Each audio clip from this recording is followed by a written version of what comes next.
Today's chat is brought to you by Audible. Get a free audiobook download and a 30-day free trial at www.audibletrial.com/FFC. With over 180,000 titles to choose from for your iPhone, Android, Kindle, or MP3 player, this is a great alternative for keeping up with the monthly Focus Fire Book Club.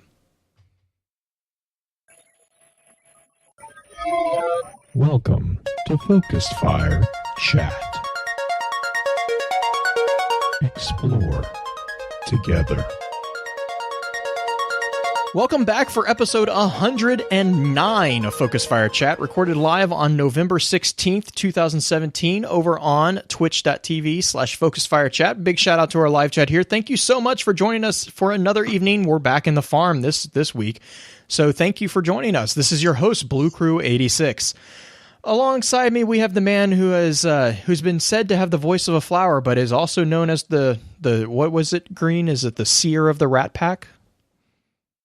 Seer the Rat, Rat King. Rat Seer King. the Rat Okay, King. okay. He's a member. He's a member of a Rat Pack. So Justin is back with us. Justin, how's your tech behaving tonight? My tech is I'm not low tech. I'm mid tech. So I'm right in the middle there. It's behaving all right. I mean, once Bungie decides to give me the goods and let me play this thing for the night, I actually got to get on last night, and I got to get on and actually I met what's the guy's name? Dervum. I met Dervum. Yeah, Dervum K. And I call him the Whirling Dervish. We're close like that. He allows it. And back in full force is Justin, ruining the names. Yeah. So, anyways, I had, and then I got stuck in a lost sector, and I've been there ever since. So, that's where I am. Well, alongside me, we also have our favorite Gunter, the one and only Green-Eyed Music Lover. Green, hope you're doing well. Are you looking forward to tonight's chat? I'm just so happy Justin's back. Justin's back. And we actually have somebody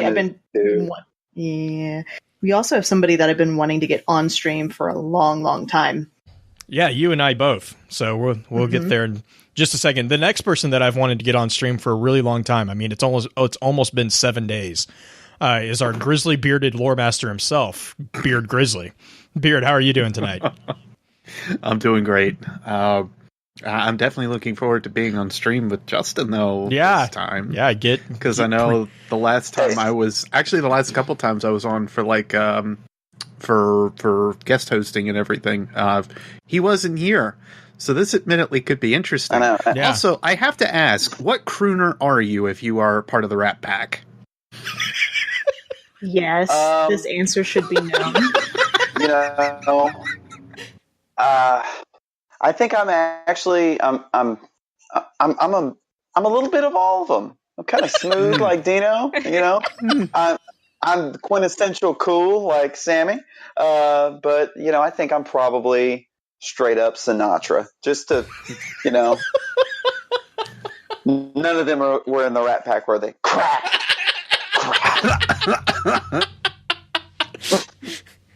Yeah, no, really? I just listen to Mumford & Sons a lot. I don't know who you're talking about. With my craft beers. Oh, well done. Well, and finally, in the esteemed seat of honor, we have the one and only Maury. Maury, how are you doing tonight? I'm doing really well. Thanks for having me, guys. It only took, over a year? Yeah, to get me just on about. Here? I mean, it was only like, how do we lessen that? 12 months? That doesn't make it any less, because one's a smaller number. One's another. Okay, yeah, we'll go with that. Maybe we can agree on 11 and a half months. Yeah, 11 and a half. I think that's a good compromise. Yeah, right. And that's assuming a linear timeline and all that. Right. Stuff. No, don't start. Exactly. Don't start. I prescribe to the cyclical model. Here he comes. Oh my God. Well, Maury, would you mind sharing with us how you got interested into the lore of Destiny and maybe one of your favorite topics within the game? Sure. Yeah. The lore for Destiny really came to me, gosh, it was the February reveal before Destiny came out. And they were going through the concept art, those postcards, kind of like they showed us in the reveal this week. And the one of old Chicago really like drew me in because it was a post-apocalyptic world, but it wasn't like the Fallout series. It was different than anything I had ever seen before as a gamer. So I got really drawn into that and this concept of world building and how they're going to take this concept of, well, we have this light, that means we can't die. But then what about these enemies that are coming after us? What is the darkness? How are we going to defeat that? So that really drew me into the lore before the game even started. And I've just been following it ever since. Gosh, I don't know. My favorite part of the lore right now, I'm really interested in learning more about the warlords, the time before the consensus was built. I feel like we're kind of going back to that time now a little bit because the foundation on which the Vanguard stood has been shaken. There's the faction wars coming back, so I'm excited to see where that storyline goes. Not that I have much hope that it's coming anytime soon, but I think we'll get there. Fair enough. You guys got any other pressing things before we jump into notes? I know Justin's really excited to be back and let us spoil all the game for him. I'll forget it. All right. You'll forget it. That's probably true. So, well, I'm looking forward to diving into tonight's discussion, but real quick, let's run through the intro and then we'll get right into it. Our topic for this week's chat is going to be a look at an updated introductory look at exotic weapons. Before we jump into that, however, I do have a few housekeeping notes to run through. In our last chat, we discussed Titans. If you ever miss an episode and would like to catch up, please be sure to check out the new FocusFireChat.com for archives, articles, and links to the other aspects of FocusFire Chat. If you don't mind, please give us some feedback on iTunes to let us know how we're doing, as well as helping us continue to grow. As many of you already know, FocusFire Chat is a cross-community gathering where the intent is to offer a week-long, in-depth view of a particular subject from within the lore of Destiny and other games. This chat begins every Tuesday morning and runs until the following Tuesday, with topics decided by the group via a poll that begins every Friday and ends on the Tuesday morning of the new chat. Every Friday, around 10 p.m. Central, we get together to stream a recap of the previous week's chat for those who are unable to participate. Please be sure to also give some support to the other podcasts in the Guardian Radio Network, links of which can be found on our show notes or on our website. Podcasts focused on Destiny include Guardian Radio, the first and longest-running Destiny podcast on the net, Guardian One, a Destiny group dedicated to Guardians helping Guardians and discussing current Destiny news and happenings, Ghosts and Echoes, which is a collection of the Destiny audio grimoire from Destiny 1, and the network's newest edition, The Guardian Life, a podcast from the casual Guardian's perspective that highlights all Guardians, large and small. We also do have some non-Destiny focused podcasts within the network. Paragon Radio, which is a podcast that focuses on the news and events in Epic Games MOBA, Paragon, and their community, and The Enthusiast Life, a podcast discussing a wide range of fun topics from throughout the entertainment world. We're actually going to be taking a break next week due to the holidays, but be sure to weigh in on the poll this weekend to let us know what topic you want to discuss after that. Links to that poll can be found either on Twitter at FocusFireChat or within our Discord server. I've asked Green to put together a high-level summary of tonight's topic, and this is what she had to say. Well, this week I thought I would take a stern look at all of the weapons. It was hard light to mercilessly dig into their backgrounds just so I'd have a fighting lion of a chance and not run into the risk runner of missing out on this sweet business. I know I may come across as having a cold heart at times, but it is my Skyburner's oath that I love all of you guys who listen to this, and that includes you too, D.A.R.C.I. But I might have got off topic for a second. The prospector of all the various exotics make my Warcliffe coil with excitement, and we had the Legend of Acreus herself joining us for this momentous occasion where the Seer of the Rat King returns. I hope I haven't Borealis your mind, and I can tell I'm getting a sideways graviton lance from Bloom. So raise your tractor cannon to the sky and fire off a sunshot, because episode 109 Exotic Weapon Lore is about to begin. Before we jump into the information and thoughts that the community had about the exotic weapons, however, let's look at this week's Lost Lore.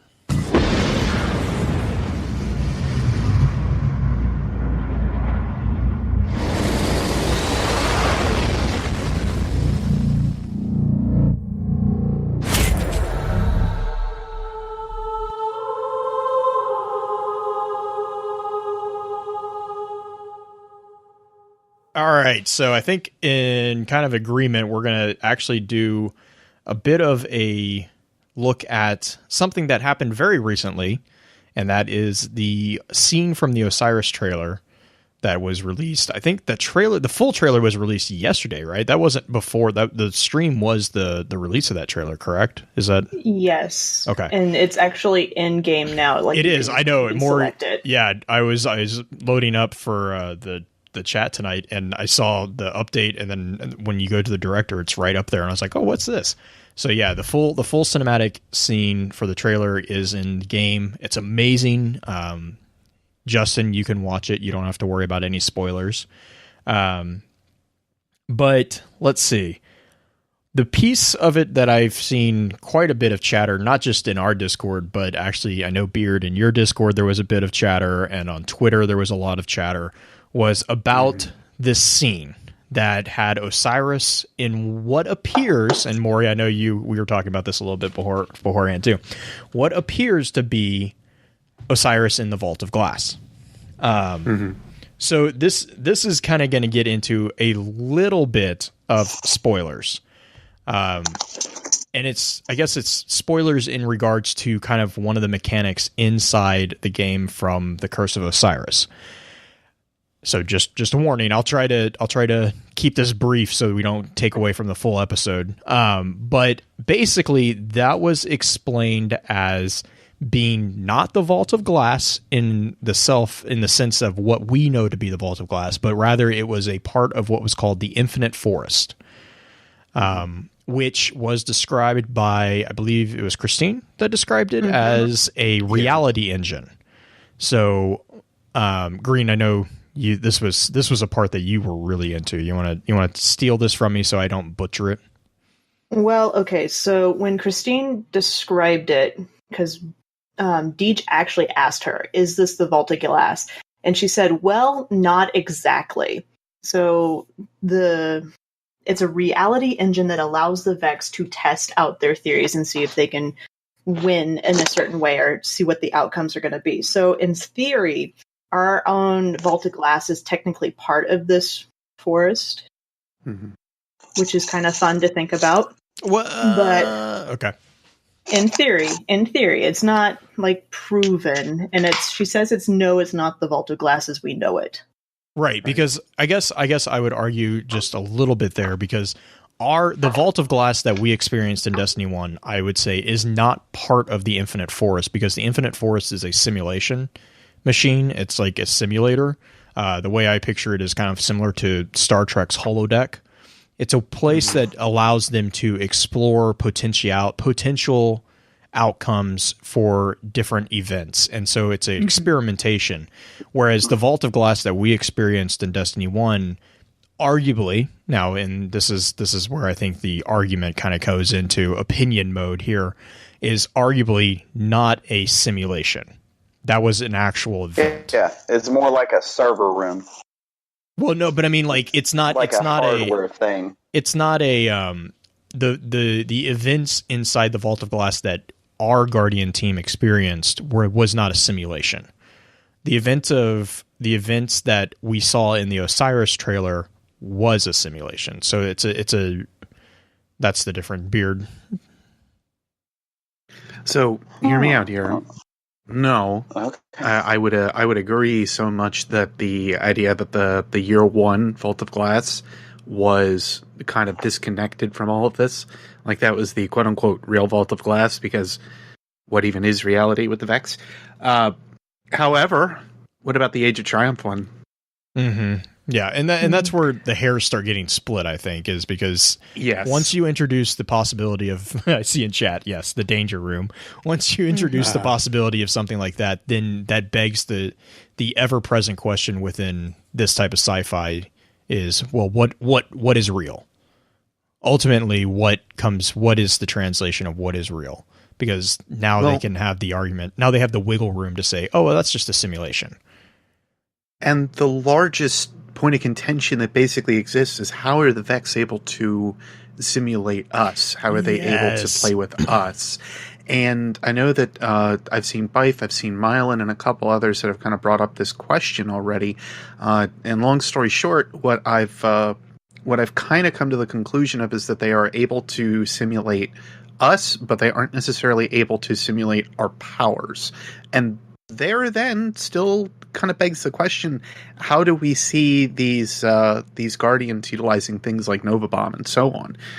The other piece of the puzzle that I think also kind of gets thrown out there, or as the possibility of a question, is also the why those Guardians stand frozen in time. But then at this point, how is it that the Vex are able to kind of move through time in the way that they are and keep kind of consistent? They're not locked to time like the Guardians seem to be, just hovering around there. But Green, go ahead. Oh, I was going to say that Osiris is able to hack into the Vex network, and I know that's one of the things that we're probably going to get into a little bit more later on.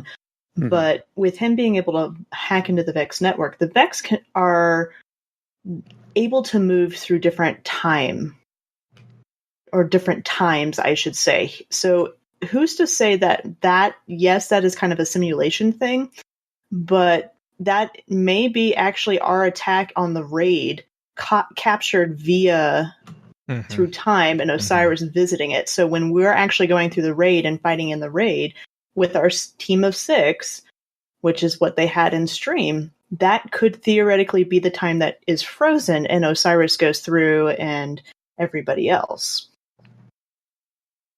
Right. Blue? So I actually have 2 things I want to go back real quick on Beard's thing. The simulation for the Guardians, I agree with. I think it was one of the mods in your server made the point too, that it's not that they're simulating us, it's that they're simulating the appearance of us. So like they don't have to. Going to kind of get. It's going to. They don't have to understand how we're doing things. They just know that we can do things. So, like, for the instance of a Guardian summoning a super, they don't have to understand where that super... Now, I mean, they probably want to understand it, but just simulating the appearance of a Nova Bomb, they kind of have... They've experienced that. Like, they have seen that in action. They know kind of what happens. Now, that doesn't mean that they understand the full nature of the metaphysics of the super, but they know what it looks like, right? They can simulate what it appears to be. And then to kind of go back to the so does that before I jump to the next point, did you? I have something else afterward. Okay. So I actually kind of put this into our spin. We have that spoiler chat, and we were talking about this scene. And actually, I would argue that it's not Osiris that is freezing the scene that we saw. I would actually argue it's Sagira. Because and just hear me out real quick. There's 3 points that I kind of use to make this. Basically, the first point is, we know this for a fact because they explained it when they were talking about the trailer, is that they're in the Infinite Forest. The Infinite Forest is described as a reality engine that simulates reality for the Vex. Emphasis there being that it is a simulation. It is a computer program. So they seem to be hacking the simulation brings me to the second point. They seem to be hacking the simulation to explore the simulation, looking for answers. This actually also calls back to mind a Grimoire card in which Osiris is described as exploring Vex networks. So that's what they're literally doing. They are literally worming their way through a program in it. And then it brings me to a third point. Sagira is a ghost, and ghosts are basically our go-to for interacting or hacking any alien tech. You see this in all over the place in Destiny 1 and in Destiny 2. One of the strikes you have to... most of the strikes, you have to protect... you have to protect your ghost while they're hacking various different aspects to move on in the mission. So your ghost is basically your interface with alien technology. And so if he's interfacing with alien technology, i.e. the Vex technology, the Vex reality engine, it would make sense that Sagira is actually the one that is the source of the hack code. And then that goes on to basically they are taking control of that simulation and they are pausing it. And so it's not, because a lot of people were pointing out that it's like, oh, Osiris has the ability to freeze time. Well, but it's not that he's freezing time. He's pausing a simulation, which is completely different. They're basically hacking the code to stop it so that they can explore that particular area. But then that brings us to the next scene, which is the red eye that everyone kind of argues who is this red eye? Is it a Templar? Is it a Hydra? Or is it a, whatever? So, but I would point out that eye, whoever that is actually more of a controller or an overwatcher of the program that is identifying a Trojan virus, a virus within the code, and is identifying what's causing it. That's why, and I was rewatching the cinematic right before I jumped on, that's why he calls out that it's not that he sees their light, it's that the eye noticed Sagira's light. He could see Sagira's light. So it points out that the eye that finally found Osiris at the end of the trailer is something akin to Atheon, which is a watcher of the networks or controller. And in this case, that network is the simulation, the Infinite Forest. And basically that thing's position and that thing's purpose seems to be the isolation and negation of the virus that was infiltrating the Vex system. So I know Beard and Green, you had a couple things. I'll let you guys talk because there's a few more points later that came up in the chat that I wanted to touch on too. So Beard, or Green. Sorry, I saw Green. Okay. Well, I mean, the only thing that I really wanted to note is if you look at Sagira, she is actually the ghost version of the Osiris emblem. I love it. I was noticing that, and it's really, really well done, I think. But the other thing is Sagira, what you were talking about, if she is thrown out of the simulation, which is what Osiris does at the end of that trailer, then is Osiris trapped inside of that simulation? I would argue that yes, he is, because at the end, when you watch the cinematic after he throws Sagira out, the eye focuses in on him and he starts to raise his weapon, but the other Vex were already moving and they were surrounding him. They were actually no longer focusing on those Guardians, because I would argue those aren't actual Guardians. Those are just simulations. I will say that Christine did make a point to mention that this happens after the Red War. Us going after Osiris. About a month or two, I think. Yeah. Yeah. A couple of months after the Red War. So it also... go for it. Go for it. No, you go ahead. I was going to say the initial cinematic. I didn't see it in the cinematic that's in game, but the reveal stream started with a quote from Osiris, and he said, "I have foreseen a lot of things, but I have never seen you," which was an interesting quote. Which is something that makes me wonder about what Osiris is actually doing in there, because if that is a simulator, or which we know it's a simulator because of Christine talking about it, the fact that Osiris is using the simulator much like the Vex are, trying to figure out how to defeat the Vex or how to stop a future from coming to pass. Kind of like Praedyth. Mm-hmm. Yeah. But, okay, so, and... I know we're butting up against the end of the time that we've kind of allotted for this particular section. I did want to just real quick, if you guys don't mind, I wanted to look at the hack that I mentioned. So is that okay? You guys, Beard, or what did you want to bring? I know you said you had something.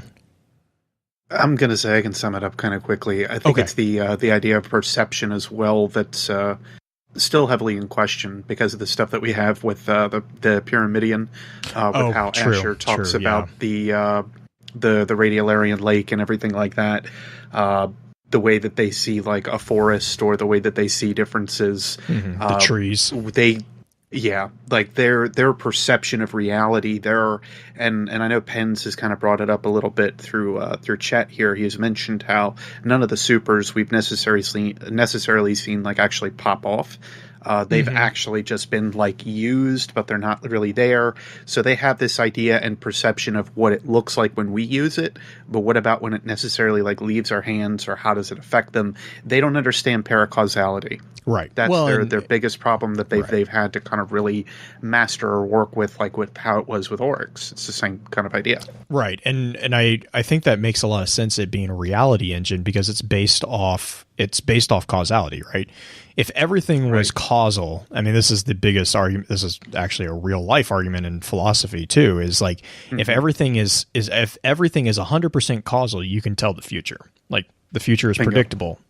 But the fact is that once you introduce a single instance of a free will or something that defies the theorized definition of causality, once you enter into the argument a single instance of that, it throws everything out, because that repercussions destroys the ability to predict off probability. And so that's where the Vex kind of get into a bind with us, is because of the paracausal nature of the Guardians. I mean, you saw this with Coria and Oryx. She was only really able to achieve a simulation of Orash instead of Oryx because of the full power of the paracausal capabilities. So I think, funny enough, not even like able to go ahead and simulate Oryx. Right, which is the further funnier part. The middle stage. Yeah, I know. It was right, and it was all and that was all based off of the Ekman information. Oh man, that's a rabbit hole. Whoopsie. But yeah, no. But to kind of go back to the hack idea. So someone in the chat kind of challenged that and was like, well, but then, how is it that the Vex, so another really big question is, how is it that the Vex are able to get free of the hack, if that's what this is, but the whole simulation seems to still be frozen? And so I guess my view of it was kind of that there are basically four what we'll call instances or entities within this scenario that is going on. You have Osiris and Sagira as what we'll call instance 1. We have the Vex participants, so those Vex participants as instance 2, and then the simulation base, which is basically your foundation, your world, and you're actually including the simulated opponents. So again, kind of think of this as the danger room from the X-Men. You have participants, and then you have the actual world. That's going to be your instance 3. And then you have the Overwatcher or the Templar or whoever, who is the controller. So instance 1 hacks instance 2, which basically freezes the instance 3. And so that instance 2 and 3 are frozen. But then the controller will identify the hack, which is what happens at the end, to instance 2, or identifies the hack in instance 3. But the participants who are instance 2 are actually technically a separate instance, and they are able to identify their own selves. And that's why you actually see the Vex actually start to move before the whole thing was noticed, because and that's the whole joke with Sagira moving the gun, because they are actually able to identify within their own code the hack, because they have less code to comb through. The controller's combing through the whole thing. The individual instances of the participants only have their own specifics. So they have a smaller instance, therefore they're able to defeat the hat a little bit quicker because they have less code. So the thing is that kind of explains from a computer standpoint, and this is very, very, very basic, but that kind of explains how the hacking of instance 3 does not necessarily require instance 2 to remain frozen, even though instance 3 does. So you basically have 3 different programs competing, and then you have a programmer on top of it who is kind of monitoring, and that's when you kind of got that whole different thing.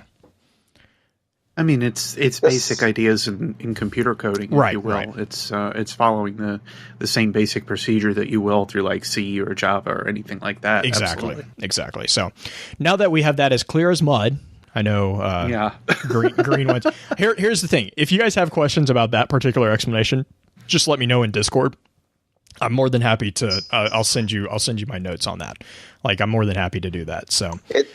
And we'll see you in 2 weeks. It actually sounds shockingly. It sounds shockingly like my conversation with Pens from a night ago. So I kind of think my Xbox is the Infinite Force now, so that's great. Got that going for me, which is nice. Oh man! But All yeah, right, so you guys want to move on to some actual weapons? let's queue up that lore bot that you love so much. You ready for this, Justin? Oh, let's bring that sweet Randy footage. Lorebot 2.0 activated. Query received. Interfacing with expanded database directory. Response received. Displaying on screen for review. And this is the Thank point you, where Randy. we wait for that. Oh, thanks be to Randy. Oh, thanks, Peter Randy. See, I'm not the only one who has trouble knowing when that thing's stopping. Yeah, I always just wait. I mean, he deserves a little reverence, you know. He deserves a moment of silence? What? Yeah. A quick and quiet death. A quick and quiet death. It's okay. He's a ghost. He'll come back. Right? Yeah, right. Yes. I love fail safes. Mhm, Yes, every time you kill them, they stay dead. He stayed dead. Well, Actually, I this is a prefer new the- servitor. oh, Justin hasn't met her yet. I prefer the term "pause for Oh. the cause." Pause for the cause. Oh man. Well, The do you want pause for to the cause. Anyway, talk about what exactly is when we say exotic weapons, right? What exactly do we mean for anyone who's new to the Destiny universe? I think that would be a good place to Like me. start with. Yeah, like you, Justin. Like now that you have finally played Destiny 2 for all of 30 minutes, what do we mean when we say Shiny. So I think a good way to do shiny. that is we kind of took a little bit of the summaries from the Prima guide. Actually, they have a really pretty decent summaries of the different types of weapons and the weapon types and classifications. And so, Justin, do you want to read that kind of summarized view of what an exotic weapon is?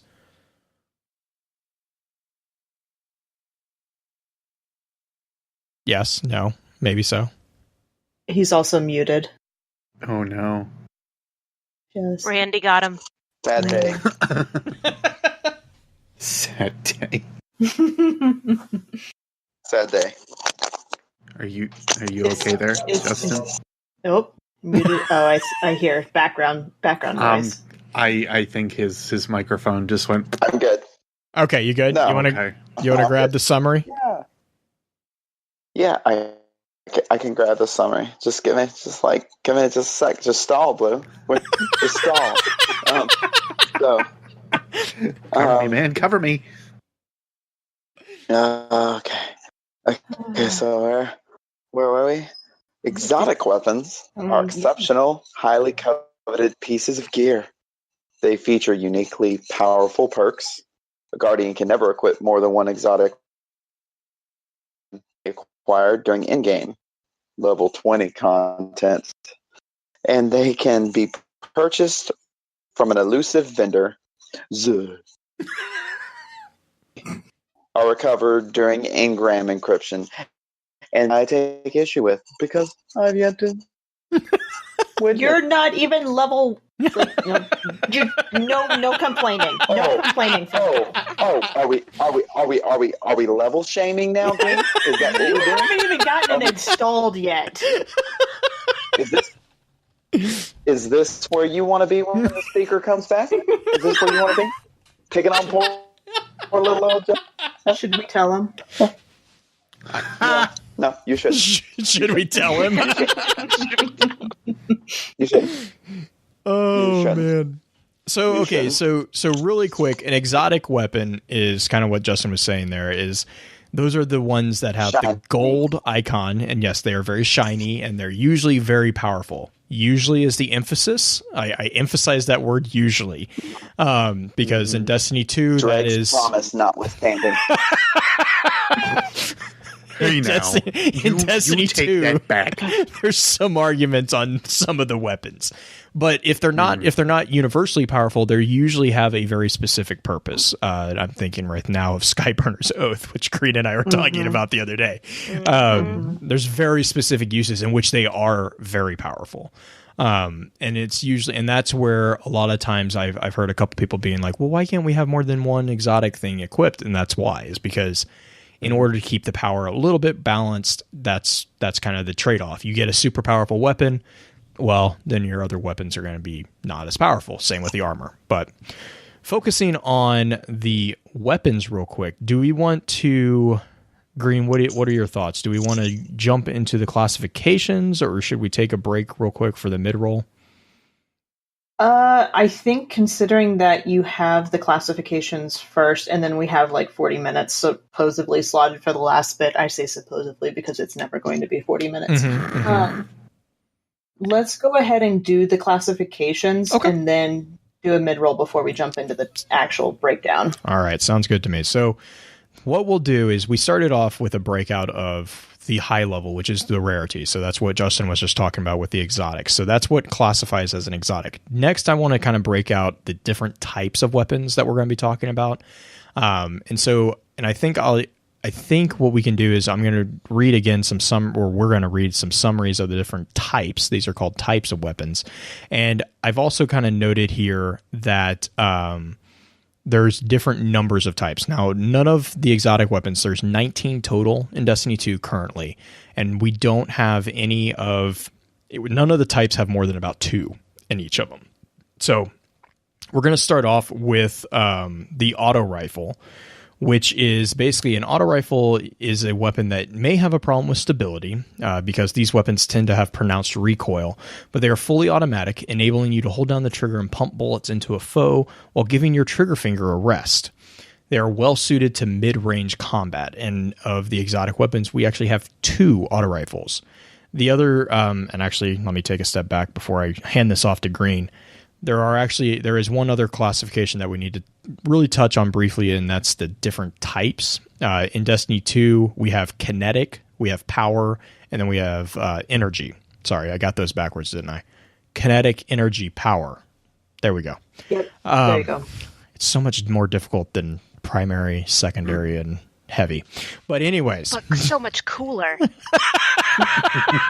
So kinetics are basically weapons that are just exactly what they sound like. They just basically hit you with a slug. That's just what they do. Energy is pretty much similar, except they use an energy component instead of a material bullet. And then I just blanked on it. Power weapons here are the super powerful weapons like rocket launchers and all that. So that's real quick. An auto rifle fills in either kinetic or an energy slot. And there are, like I said, there are 2 auto rifles that we'll touch on after we get through the summary real quick. But Green, I know you're up next. I'm going to stop talking because I'm just babbling at this point. Yeah, because I have hand cannons, which were my favorite. Because I played with Last Word constantly during D1, and now it's gone, which I'm going to pour one out for it eventually when I think about it. What's that? You need to get some skill now? Okay. See, I think it does take skill, but that's an old argument. Anyway, I now use Midas, so yes, I need to get some skill. Hey. Prima Guide says, a hand cannon is a revolver-like handgun designed to inflict single high-damaging shots in quick succession, firing as quickly or as slowly as you can pull the trigger. Expect a relatively short range and lengthy reload times. See, now, because we don't have Last Word, I use sidearms. But that's besides the point. Beard, you're up. I'm up. For pulse rifles? Good grief, I used to love those things in TTK, and then they started to suck. Anyway, a pulse rifle is best at medium to long range, allowing for multiple and accurate takedowns with a series of burst fire blasts. If you favor short, sharp shocks of fire and extreme accuracy, this should be on your short list. That's my jam right there because I'm a battle rifle guy from Halo. And then Maury, I speaking think my language now. Maury's got scout Well, rifles. Scout rifles are far and away the best gun in the game. Hands down. Great in every situation because they generally offer a good balance of impact and firing rate and really shine in long-range combat. Some models feature automatic fire, but manual fire is far more common. Yeah, I think to date there's only one that has automatic fire, and it's a rare. And I accidentally deleted That's just it. for lazy. I accidentally Hey, now. deleted. No, because I was talking to Uni about this. It's a rare weapon, and if you put a recoil mod on it, you literally can just hold it. You don't even have to use your thumb. It does not move. It's like a laser pointer. And I accidentally deleted it. So that's what I'm hunting right now. I'm like, no! Some of the rares are a lot better than the legendaries this time around. Just going to say that. Don't delete them, guys, just without trying them. Yeah. Well, the funny thing is like I held on to it for a long time because I kept meaning to try it. And then I got the Mida quest where you have to dismantle them. And I was like, oh yeah, I wasn't paying attention. And I just, pour one out for that. That's so what you're telling me is you might have dismantled it. Stop talking. Just go to sidearms. No?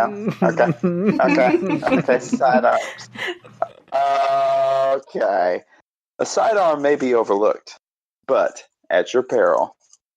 These are practically useless at mid to long range because of their low impact and tendency to kick back. However, the incredible rate of fire means you foe shields and energy at closer ranges in less time than an auto rifle. I always think of the sidearm as the annoying chihuahua biting your ankle. But if you give that chihuahua enough time, he could seriously harm you. There's some really good sidearms. No hating on them. There's a sidearm that's like semi-automatic that New Monarchy just got rid of. Like, they're selling. Let me put it this way. Sidearms used to be fantastic, and then they got rid of the wormwood. The Iron one, the Iron Lords one wasn't too bad. Oh, I loved, what was it? It was Iron Iron Wraith. Breed. It was Iron Wraith, Yeah, thank you. that was I good. loved that thing. I'm a Jabberwocky man. I'm a Jabberwocky. Yeah, man. me too. Beware my gun. Yes. And to be fair, there are the burst fire Amelons, which are also pretty fun. Not that I can remember any of them. And the full auto Suros. They feel weird. They just don't feel like they're. You expect the sidearm much to be fun. fairly. They are, but you expect the sidearm to be fairly steady. They just don't feel steady. No, they're not. They're submachine guns. Speaking of which, I totally did that unintentionally. Let's just go with that. So speaking of that, a submachine gun is a gun that combines a large capacity magazine, and impressive damage, and a spectacular rate of fire.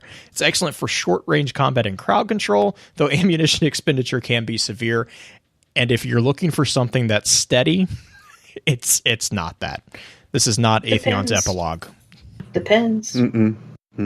There's a few that are good. Are there a few that are steady for the submachine? More steady. They feel more like auto rifles. Oh, okay. I've been using the Iron Banner. I feel like is very good actually, and a lot of the 900 RPM ones I find are a little bit more stable.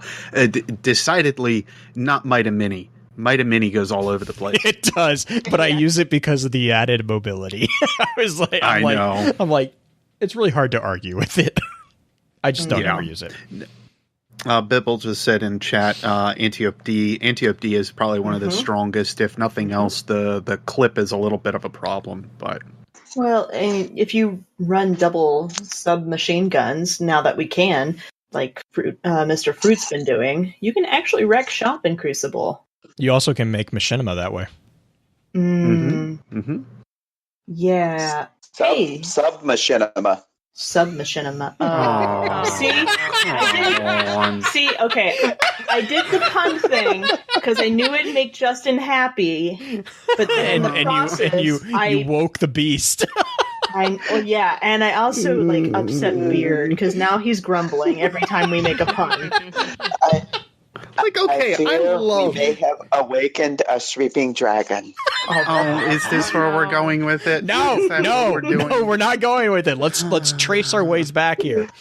Yeah, laser pointer. Laser pointer time. Trace rifle. Trace rifles are powerful rifles capable of firing singular concentrated energy beams that can be focused down upon multiple targets at once. They are under the energy weapon category. The only known trace rifle in Destiny 2 is Cold Heart, which can be infused with energy auto rifles, and it is an amazing gun for the raid. I'm just going to say that, guys. If you don't have it, you need it for the raids. I'm sorry. It's a these will forever be the tickle rifles from Halo. Mm-hmm. Like, but this one hits a lot harder than that. Lasers. Spartan, or is it? No, not Spartan. No, the Sentinel beams. The Sentinel beams. The ones that tickle you to death. They'll just tickle you to death. This one hits a little harder than the tickle beams. Does it? I'm just going to say that. Mm-hmm. What about fusion rifles? The other tickle beam. Far from a tickle beam. Thank you very much. Oh, man. A typical fusion rifle offers good mid-range and closer range takedown opportunities with an almost instant bolt of energy after a short charge up. The timing is a little different because shots are not instantaneous, so practice and become more predictive with your firing tactics. A linear fusion rifle, which I use all the time, by the way, generally features much greater range and lower per shot damage. I absolutely love the Viced Tarantella. That thing is absolutely fantastic. And anybody that says otherwise is wrong. Yeah, I started playing with one that the other day, and I was like, this is a lot of fun. You can really have a lot of fun with it. Well, when you can one-shot a Hydra with the sucker, like a standard red bar Hydra, oh my goodness, I was done. Like between that and Merciless, I have a hard time like really bouncing between those two guns, depending on if I'm like using hard light or not, basically. What?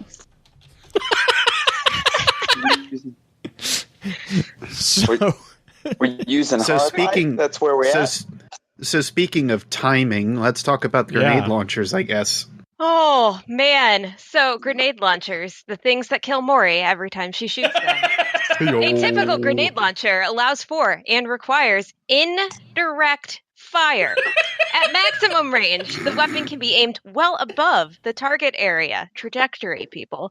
Like grenades that you have as a Guardian ability, a grenade can fire from one of the weapons can have different energy effects. Most grenades can bounce, so punch them where the enemy will be rather than where they are when you fire. And pro tip, watch for them coming back at you because they will wreck you. Take a page from my book. Don't do what I do and die every time you shoot one of these things. This reminds me of Guardians Against Humanity. It's what this sounds like. Might I recommend a good Amalon grenade launcher that doesn't have the bounce back problem? The sticky? Because they're fantastic. I absolutely love Amalon grenade launchers. That's gross. Grenades are meant to be bounced. No, there are many. It is called the Junkrat axiom, and they're meant to be bounced. It's all trip mines. That's what you're setting, and they actually have a timer, just like trip mines used to, and they stick to things just like trip mines used to. But they're awesome. Yeah, Green's a little annoyed that trip mines don't stick to people anymore. Yeah, because that's how I won all of Crucible before. It's the only reason I played freaking Gunslinger. You made unicorns. That's Booty twaps all the time. Well, talking about explosive ordnance, Justin, you want to talk about rocket launchers? Oh yes, I have a clanmate who's really partial to these, and I don't think he likes where they've gone. Yeah. By the way, just side note. When I was playing through that first mission before I had a power weapon, and I kept seeing purple ammo dropping, I was like, I bet this killed Fraggle when he played this. So yeah, the rocket launcher. A rocket launcher hits a single foe and the area immediately around them with a massive amount of splash damage. The radius of the damage is the largest of all the weapons. However, don't expect rapid firing, more than 3 rockets to fire before a reload. You know, I Or- like that they have that little dig in there because of truth. Friggin' taking my Crux Lomar buzz away. I'm actually very surprised, though, with rocket launchers, because I didn't expect them to be near as good when they announced that you were only going to have a single rocket, and then all of a sudden it's just like, oh, that basically hit the entire map. Yeah. Oh, yeah. Yeah. Especially freaking cluster bombs. Oh, my goodness. Yep, I have. That's the one rocket launcher that I keep, like, edging up, even though I don't use it. I have a rocket launcher that has cluster, just simply because I'm like, that's going to be useful when I finally do have to use this thing. But speaking of things with buckshot, yeah. Speaking of small clusters of pain, let's talk about shotguns. So a shotgun is great for striking multiple impact points into a close range target with a single blast. Basically, it can topple tougher foes and annoyances like take and blight pylons, though the reloading comes sooner than you think. I like that. And they're not all buckshots, because isn't it the Suros? Suros has the slug. Yes. Yeah, Suros is all basically like Chaperone, which is absolutely fantastic. Precision damage. They've got the home defense ammo. The home defense, yeah. No, the armadillo defense ammo. Yes. Yeah. Oh, well, that just rips them in half. Not if you hit them with a truck. No, but and they're not cute. They're not cute. By the way. Wait, are we talking about the shotguns or the armadillos? Now? Okay. Armadillos. Yeah, I have no segue. So I'm just going to go. Because everyone's been doing segues like crazy tonight. And I'm like, and I had one, and then we started talking about armadillos, and so I'm gone. You know, the best way to kill an armadillo is from a distance. No. He's from a mile away with a spotter. Yeah. That armadillo hole didn't even know what hit him. You see what I did there? Oh, come on, Justin. Oh, I'm glad to have you back, hon.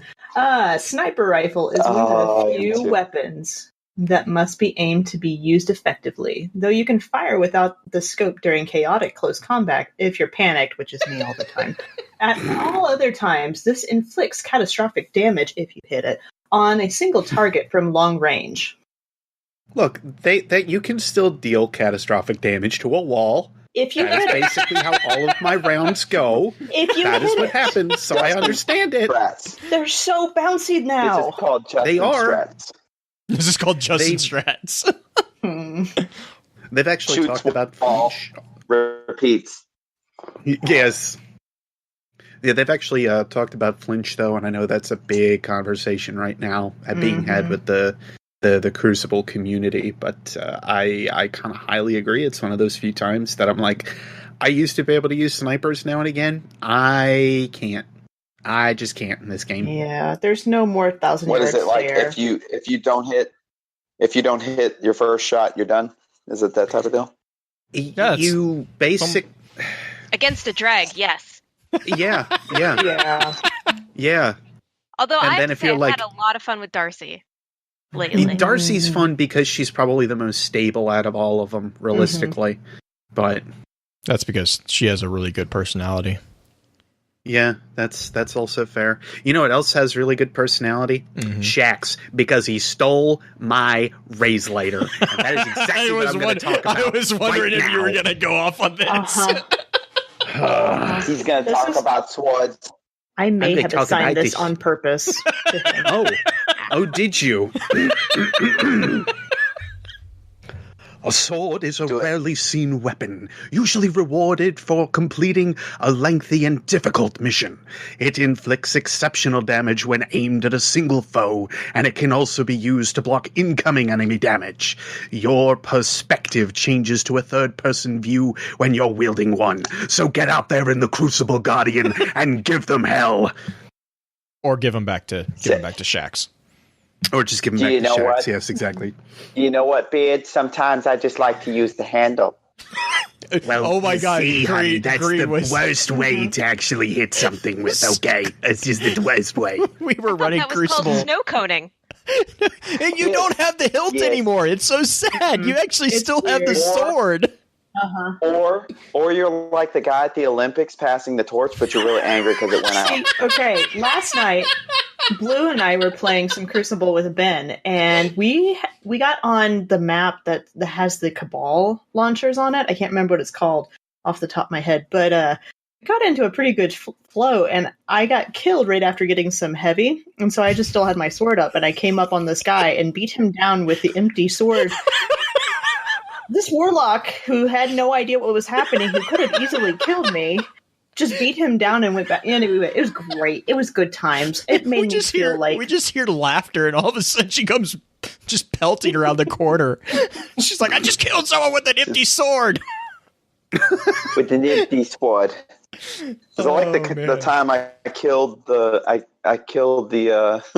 the guy with the Torbjorn hammer. Oh God! Lord. Smack, smack, smack, smack, smack. He's like, "What are you doing?" We need to play Overwatch, Justin. We've not done that together.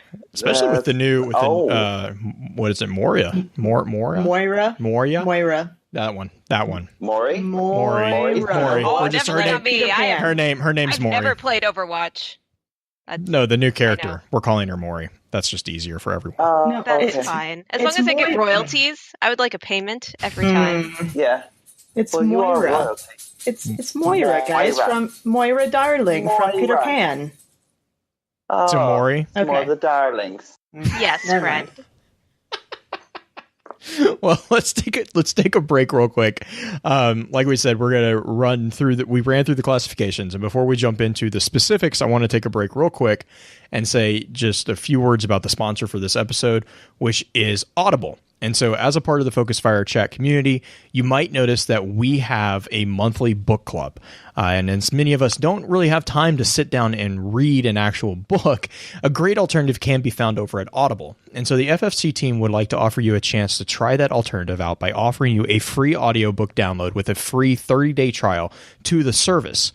All you have to do is visit audibletrial.com/FFC, and all the information, just fill it out, all that. I believe it is only if you don't already have the subscription, but it's you get a free audiobook and a free 30-day trial for the service. And like I said, we do a monthly book club.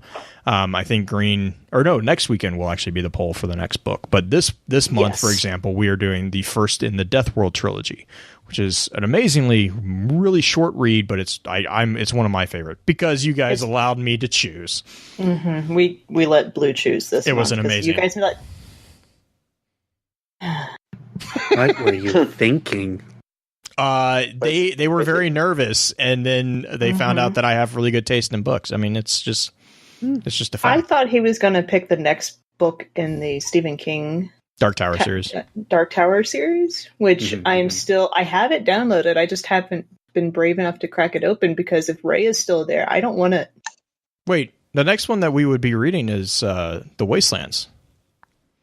Have we not gone through? Oh, We okay, haven't then gone I'm through way ahead of us. Yeah, because you just finished I'm Wizard and Glass. Mm-hmm. Yeah, you're Okay, so ahead. you're way ahead of ourselves. Mm-hmm. Mm-hmm. Which is okay. I don't mind doing Wastelands because the riddles are fun. Oh my gosh, the final riddle was amazing. But Anyway, we should get back to the weapons. right. So in this, we've talked about, like I said, we talked about the rarity, we talked about the different types. And so what I think the easiest way to do is to actually break this down into classifications. So again, that's the kinetic, the energy, and the power. And obviously the best place to start when you do that is the kinetic weapons. And so basically we have 5 exotics that fall within the kinetic classification. And again, a kinetic weapon is a weapon that fires ammunition that's based on basically just physical damage. So it's pretty useful. It's just your standard primary one. And the ammo color, for those who are just now getting into the game, like Justin is, the ammo color that you want to pick up on these I knew that one. is the white ammo boxes. And so in this category or in this classification, we have one auto rifle, one hand cannon, a pulse rifle, a scout rifle, and a sidearm. We do not have any submachine guns in a kinetic category. Classification. Man, I got to get these terms correct on myself. So, and then Green, do you want to run through the different weapons, or I don't think, for the just the sake of not going 4.5 hours on the podcast, I don't think we need to read the lore entries. Thanks. I just I don't know if that's necessary, unless you guys. I think we should do like a cliff notes, not necessarily read them, but just kind of say what they're in reference to, maybe. Yeah, that's fine. I mean, that's fine. some of them are tied into some of the stuff in normal campaign and stuff like that we should at least mention, because we are talking about lore, especially for a few of them. Like, I don't know if. Now I feel like I'm stealing your thunder. I don't know if, like, Maida, for instance, like, I'm still trying to figure out where I want to take that. If that's just a reference to Marathon and that's all that she wrote. That's how I took it. Is it's really just it's a nod to Marathon, because that was the entire thing. I mean, okay, so I was about to say, let's just start with Maida. Okay, so Maida has been a reference to Marathon, which was the Mars, right? Mars something, interplanetary defense something.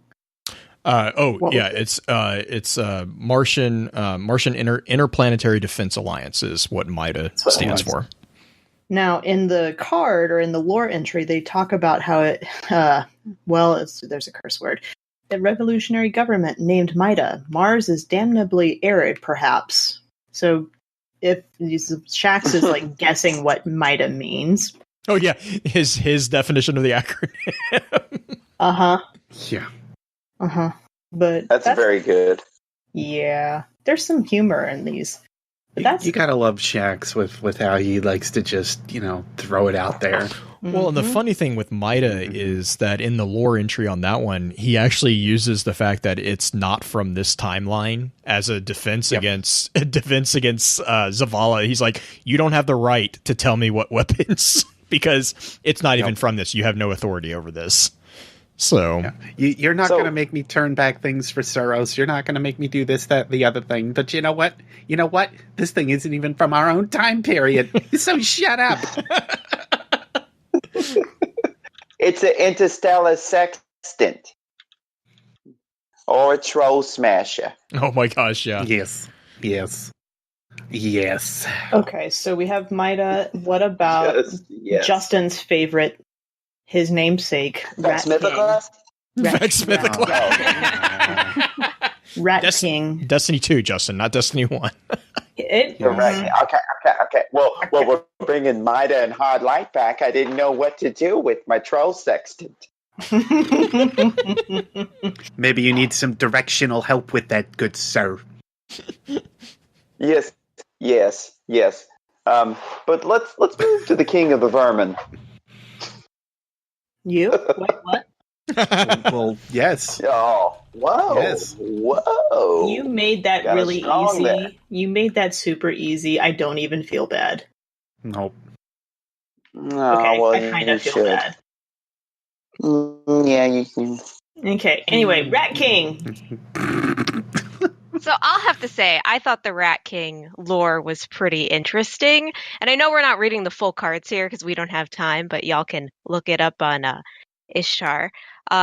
It's basically a children's fairy tale where there's a gang of children hanging out in the wilds, defeating their enemies, leaving gifts for the children in the tower. And there's this beautiful poem or song that goes along with this. And I thought the Rat King very much reminded me of Peter Pan and sort of the stories that came around of Peter Pan where children would be lured out into the wilds to live with this gang of children forever. So that's what the Rat King reminded me of. I can see that. And that sounded beautiful. You also have the quest itself for the Rat King, which is it's got really interesting. And the reason why I kind of know this off the top of my head is because Green and I are actually working on this. Each step of the quest is basically a riddle that you have to figure out the solution to, or use Google. But it's not that hard to it's not that hard actually. No. It's really not. But it's really cool though, because like it's another one of those kind of breaking of the standard. Go to point B and do this. Go to point C and do that. You have to actually figure out what it's trying to get you to do. And then the other interesting thing for the Rat King for me was the requirement in the quest that you have to do it with another person that has the quest as well. So it's another focus on that social aspect of the game that we see. Real quick, I did want to mention on the Rat King, the perk and the trait are kind of intriguing. The intrinsic perk on this particular weapon is the Rat Pack, and then the additional trait is Vermin. And so basically what that means is that the ability of this weapon is that as if you have other fire team members who also have the Rat King equipped, you actually become stronger. It can stack up to 6 times. Yeah. So you can have a full raid fire team with Rat King, and you would have a weapon that is 6 times stronger than if it was by itself. The other thing is times 6. That's 6 times. Yes. The other thing is that the Vermin trait actually allows you to have a brief period of invisibility if you reload immediately after killing someone. So that was just, to me, that was kind of a nice little summary view of what makes this thing an exotic weapon. Yeah, so definitely. Blue, I think we kind of glossed over that. I understand what 6 times means, but what the point I was trying to make is you have a weapon that's 6 times stronger, and you also have 5 other weapons, so you have 6 weapons that are all. Oh, okay. I was like, yeah, right? I said that, Justin. Thank you, Justin. I was like he's like, no, times 6. I was like, yeah, 6 times. That's why I said 6 times, Justin. Thank you. And this time Blue and his misfit army saved the world. Oh, man. Yes. If we get somebody to run, I think somebody's already done it, but the Rat King, a fire team, a 6-person fire team to run the raid with the Rat King, that would be amazing. I'm going to say that damage is probably pretty sick, to be honest. Mm-hmm. So just so we all know who broke that first. That was me, because Emmy told me that was going to be the perk a long time ago. Justin's bragging. He's gonna be in the nursing home. Yeah. Back in the day, I broke a gun before it was even released. And they called us vermin. Oh Lord. We should talk about actually one of my favorite little story tie, which is the Sturm and Drang. Because I love this. It actually ties back into Exodus Black. Yes. Which I think is awesome. And then just the fact that those 2 guns, now granted, Sturm is the only exotic, Drang is the legendary used to get the exotic. You can use them back to back because one is a power weapon? No, not power weapon. Yes. No. Drang is an energy weapon, and Sturm is a kinetic. Power. Yeah. It's sorry. It's energy. I always confuse energy and power. I do too. It's a secondary weapon. It's secondary. But you can use them back to back, and they actually work really well together. And like Blue just put in chat that Sturm and Drang equals like the storm and stress, which Drang is a sidearm and Sturm is a hand cannon, but they look very similar and they work pretty well together. I did try to run it in Crucible last night, and I didn't have the playstyle to actually make it work. But okay, Blue, go ahead. Sorry, there's so this is for those who are in the Discord, you probably know, and actually if you're on Twitter and you follow us, you'll know that Destiny, the Destiny Armory Defined, which is what Rhino has started putting together from his own notes and then also from the Gunters. He has let us put some of the trivia facts for these particular weapons on there. He does a weekly post about different things, both on our site and on his own lore card site. But Sturm and Drang, Sturm especially, has quite a few really cool little literature connections. Like Green was saying, Sturm and Drang are actually, they mean storm and stress. Excuse me. And it's actually referred to in the style and movement of a lot of German literature around the 18th century. You also have Der Sturm. Der Sturm is the German title of Shakespeare's The Tempest, which is a really, really cool play. But there's tons of little literature nods to Sturm and Drang. There's a 1776 romantic drama by Frederick Maximilian, which is titled Sturm and Drang. You have basically the I cannot speak German super well, but it was Sturm und Drang was the original title of Wirrwarr, and that was actually the original title of the play that was referred to by that German poet. So it's like there's a really big rabbit hole that Sturm kind of opens up within the literature world, and Rhino kind of does all that. But I know Maury probably has something to say on this one. Well, I wanted to add is that play started a whole literary movement within Germany and Central Europe. Yeah, it's a big deal. Yeah, and people might not realize it because, especially if you're based in the U.S., we don't learn much about German literature until you're maybe in college or taking German. Day. I know. So it's very interesting stuff. And this genre of literature focused on humanity and our irrational decisions and our emotional decisions. And when you're going through and you're reading the lore cards between these two, I'm assuming these are lovers. Yes. Going through a very stressful. They're passionate time. Lovers. Yeah, they're passionate lovers. They have very high highs and very low lows. So, and they don't always correspond with each other. So when Drang realized they got accepted to the Exodus Black, he was super excited and we're like, yes, here we come. It was a really bad, AIM conversation, really one-sided text message going on here. GD. Right? And Storm, whose name was Valkyrie, which is kind of telling for the actual Grimoire card, was like, yeah, I don't really want to do this. And then their roles switch where Drang is already in the cryo sleep and Storm's like, I need to go on this ship. I need to go with them. I need to apologize.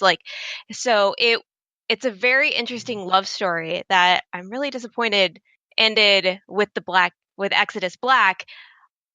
But it really reflects on this period of literature. Yeah, but it's also interesting that the Valkyrie, the way that they spelled it in the German, is a male violent female demon or sorceress. And I'm like, is she a warlock? And then that got me down a really bad rabbit hole we don't have time to talk about here, because we should start talking about business. Right, just real quick. The story between Sturm and Drang is actually between Sigrun and Victor.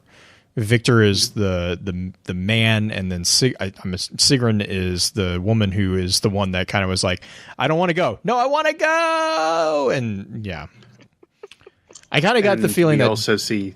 Yeah, we also see little notes on Captain Jacobson as well. Right. That's actually where we first are introduced with him, which is another nice little callback because it makes you wonder actually what Sigrun was doing during the time of what the Exodus Black was actually going towards Nessus or in its time in flight. Because they had said that all the pods were filled, was she actually allowed to be in there with Victor or not? Yeah, because the guard wouldn't. Yeah. Yeah, but I'm going to say This one especially, I think, is you get more tie-ins with the stories if you end up doing more stuff on Nessus. All of the adventures actually tie in extremely well with Victor and Sigrun. Very well. Yeah.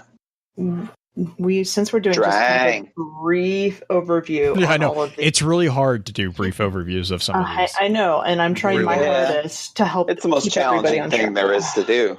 We should do some of the next sweet business, which is. And I love my job. Just saying. Yeah, that is like the best flavor text. Was it say "and business is good" or something like that? No, that would be awesome though. It does talk about spiders. Yeah, what's with the spiders? I don't know. It's because that's what they're hunting. That's what they're fighting back. Like the best part is the best part is the explanation of what the weapon looked like while it was being fired. It looked like weapon reeled like it was being held by a child doing a pee-pee dance. I'm sorry. As the father of a 4-year-old, that's amazing. Absolutely hilarious.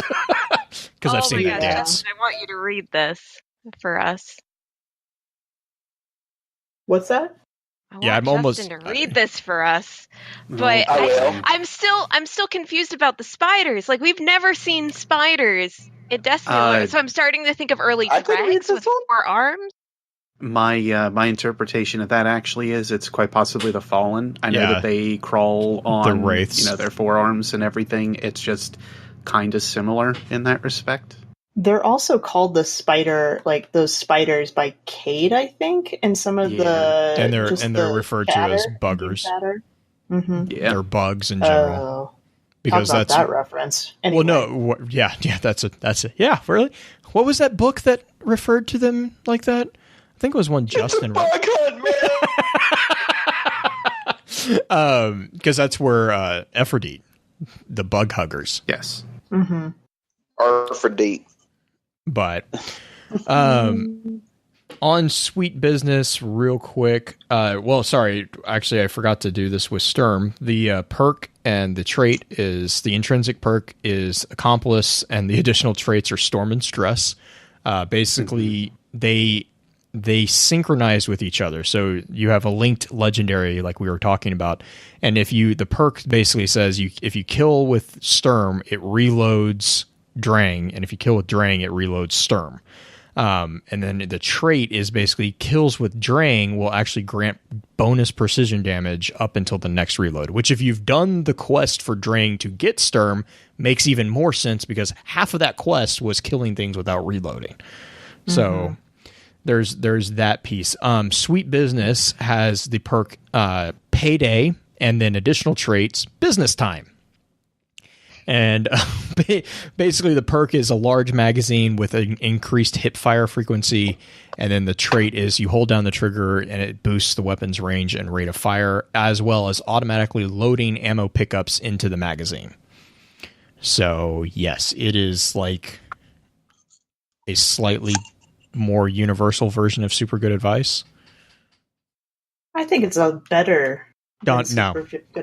I do. No. I do. No. I like it better. No.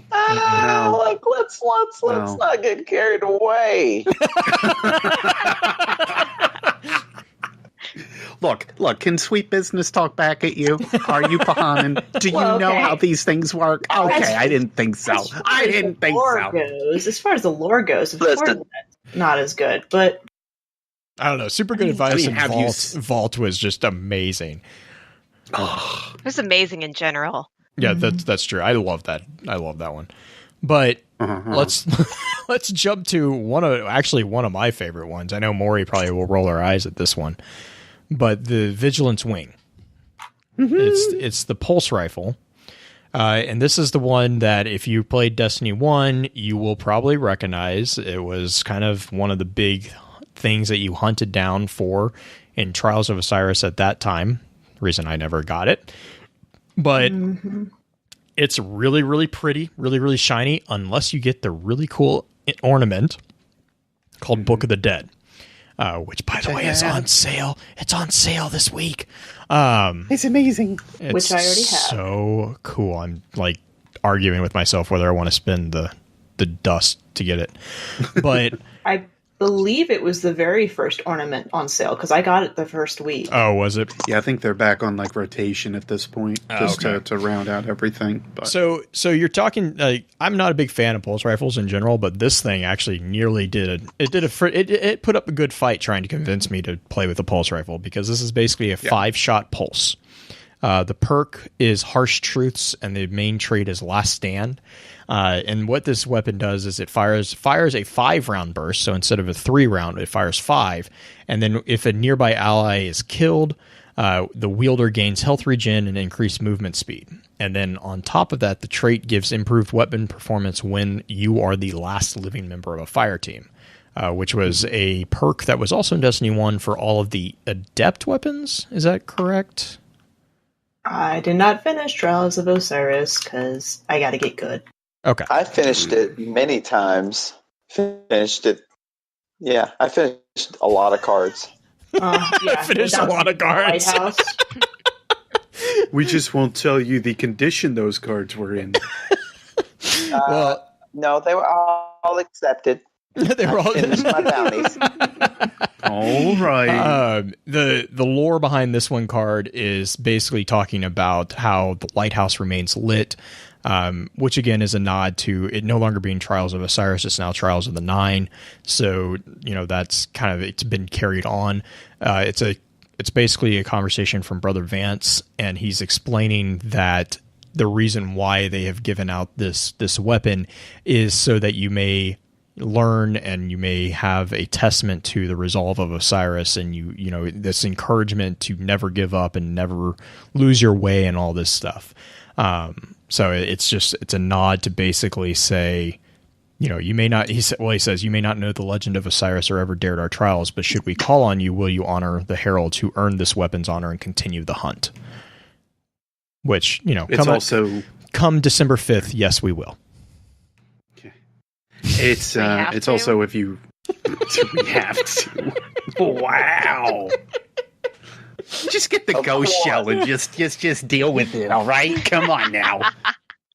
It's also a small little nod to the at least in my mind, the first time that we see that Brother Vance wasn't really under Osiris' orders necessarily. It was him basically just doing it as a disciple and going by the knowledge that he had of him. Yeah. And that line is actually just, we staged the trials in his name.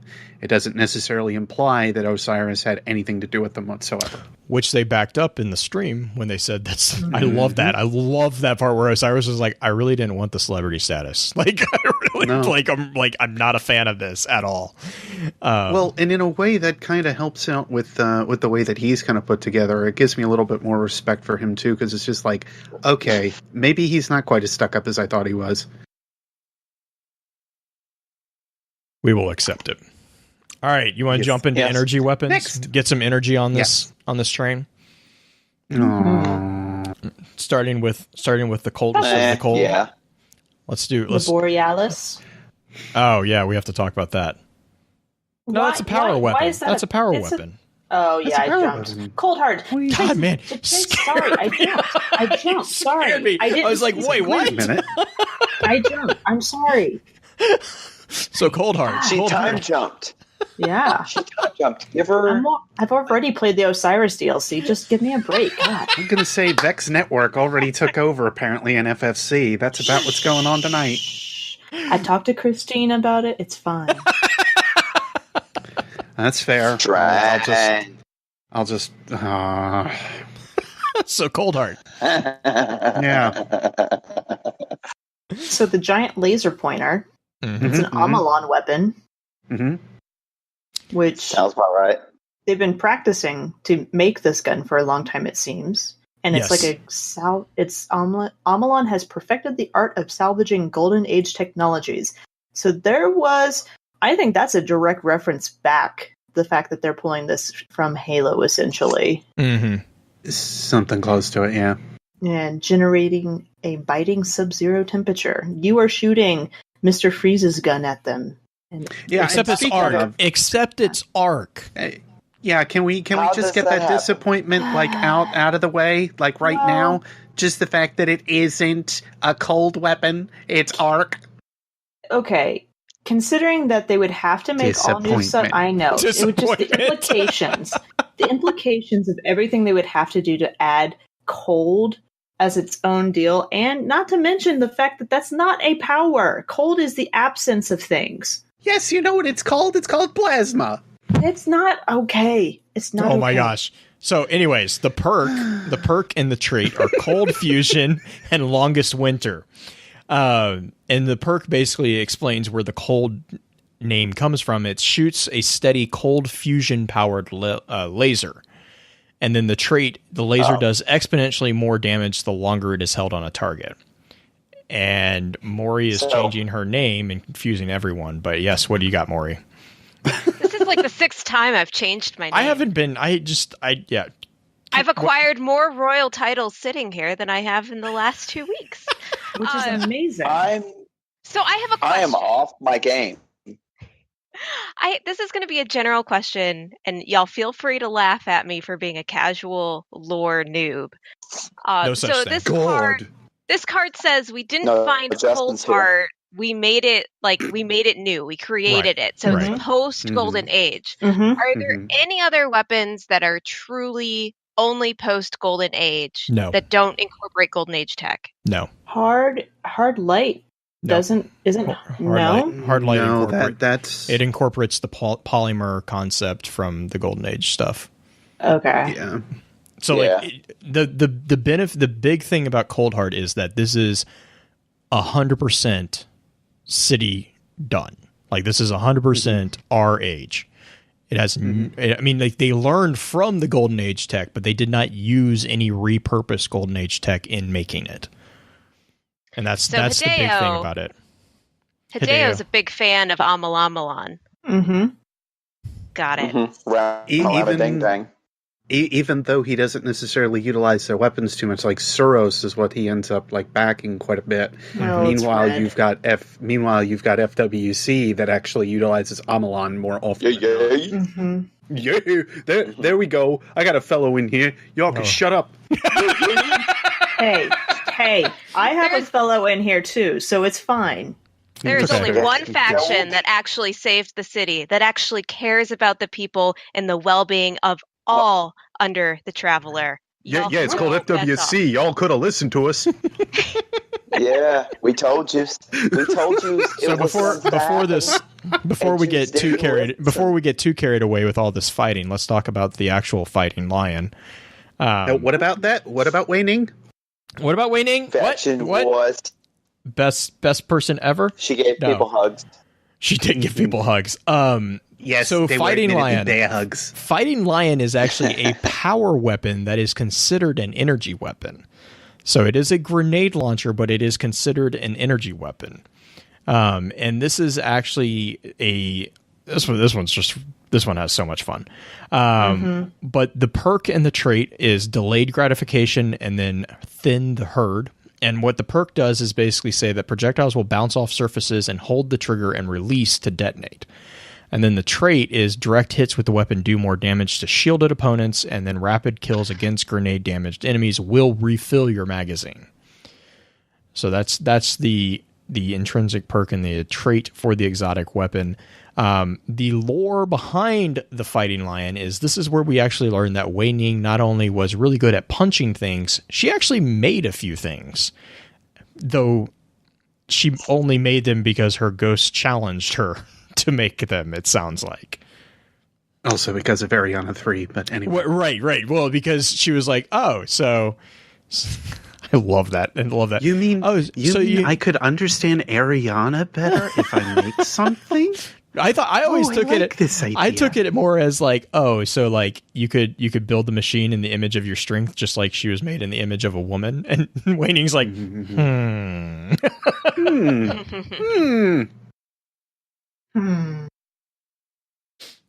I do also like the fact that her ghost has sassy personality. Yes. That's our second sassy ghost. Mm-hmm. So let's talk about not our last. Yeah, not our last. We don't haven't even been able to meet Wei Ning's. That makes me wonder. Anyway, Graviton lands. Oh yeah, The one this that has the Which- strangest which, sound by the way- in the whole game. Yes. Can I tell you right quick? I would love for this to be my gamer tag. Just Graviton Lance. That's my name from now on. Changing it. changing it. Was that for Maury, this week? Maury, real quick to go back. This is actually a weapon that we got directly from the Golden Age. The Graviton Lance is. Yes. This is one that we did not modify nearly at all. This was, and I know you mentioned that you were really taken with the Chicago concept art. Well, guess what? That's where this weapon came from. Well, and ironically, the story that's following this also kind of follows how the first atomic bomb was made as well. Yep. With those tiny black holes. Those tiny black holes, which speaking of that is the perk is black hole and the trait is cosmology. And basically what this one does is the perk does third shot of burst rips a hole through space-time, doing high damage and recoil with no fall off, which is a big important thing. And then the trait what happens is when you kill with this weapon, it causes the enemy to detonate, which is basically Firefly without the precision requirement. Which is what makes this was cheap, a close cheap Firefly. Yeah, this is the second pulse rifle that almost made me switch to doing pulse rifles, but this one sounds really weird. Like this one has a really weird sound. If you could pocket the void into a gun and put it through a series of tubes, you've got the internet. What? Anyway, the only thing otherwise about it is how much force it actually like blows back the target on that third shot. It's like ridiculous. It's not your typical Firefly. It punches, like it. Oh yeah, the explosion, like the area of effect of the explosion. Yeah, it's got a good kick. It does push them back as well before they actually explode. So it actually lasts longer than the show did. Don't make me cry. Wow. Wow. We're not that friends. Was not We're shiny. not friends anymore. Well, sometimes I got to get some digs in and remind people that all right, I got to get this other pun in. So, as it would appear, Sagira lasts a shorter time than Wash does. Just putting that out there.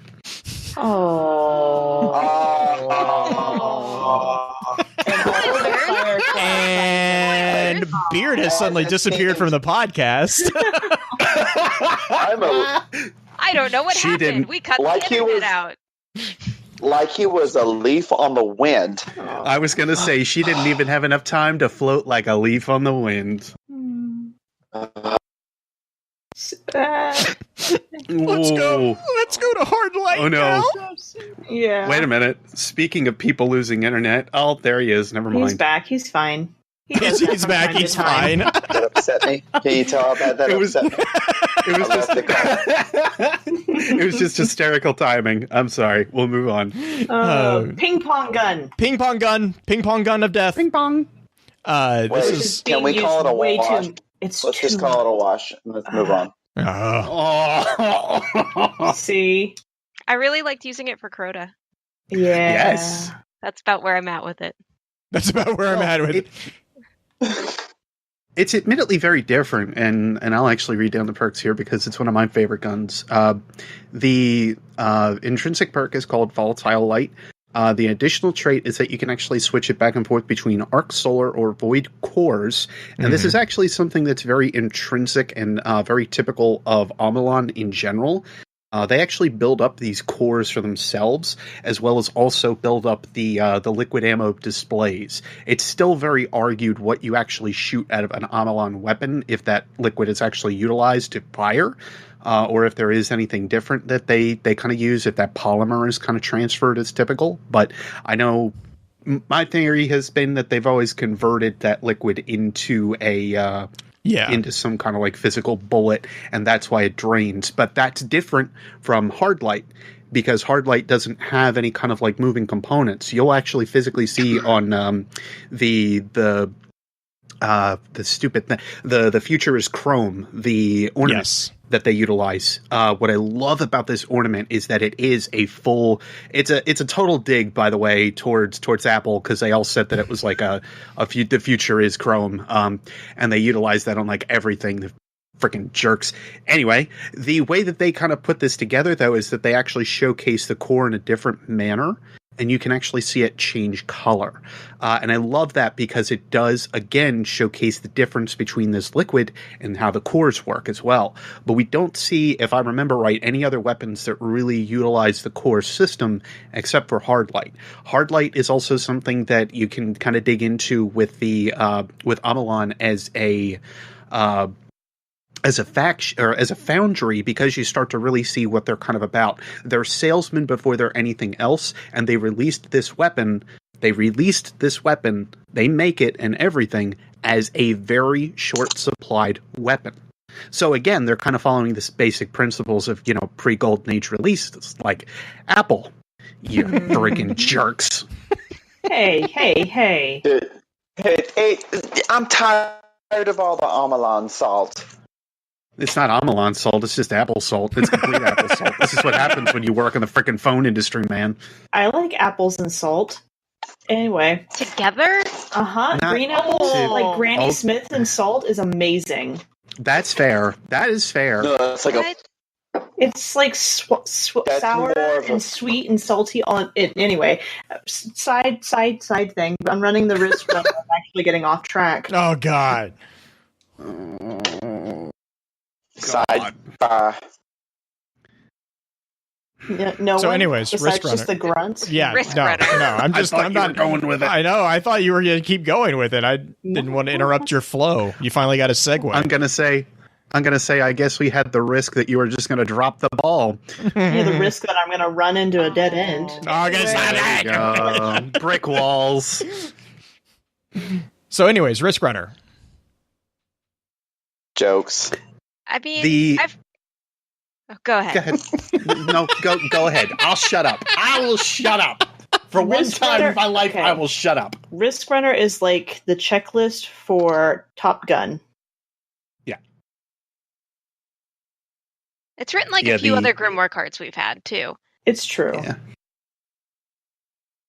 I'm going to say I don't know, I didn't see much to really talk about with the gun, personally. It's just it's a check system, but it kind of feels, as stupid as it is in a way, very similar to how the MITA readout would be. Mm-hmm. But that's the closest thing that I've seen otherwise that's very similar to it.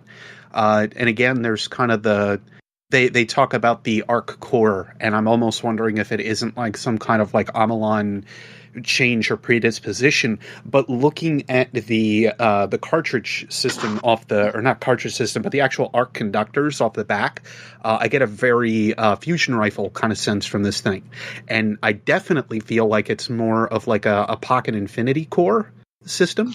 Or the sleeper simulant cores as well. There's that texturing that kind of feels similar. And I don't know if there's any significance just calling it out, but I would like to point out that there are 3 bayonets on the front of this thing, and we never get to stab anybody with it. Kind of feeling like it's frickin', what was that called? Red Death? No, not Red Death. Well, Red Death had it, but it was also Monte Carlo. Monte Carlo. Monte Carlo had it too. That was the one that had like the giant bayonet that you never got to. Mm-hmm. But anyways, the perks are is Arc Conductor, and the super trait is Superconductor. And basically, what happens is for the perk, you take arc damage and you increase your weapon power. And then when Arc Conductor is active, the trait kicks in, and it basically says that shots fired have the chance to become chain lightning and return ammo. And so basically that's where the little slogan of "this might hurt" comes into play. Literally having like infinite ammo with this thing is ridiculous. Yeah, well, and then also I forgot to make a comment about this on Sweet Business, but Sweet Business was in the beta as the Titan weapon.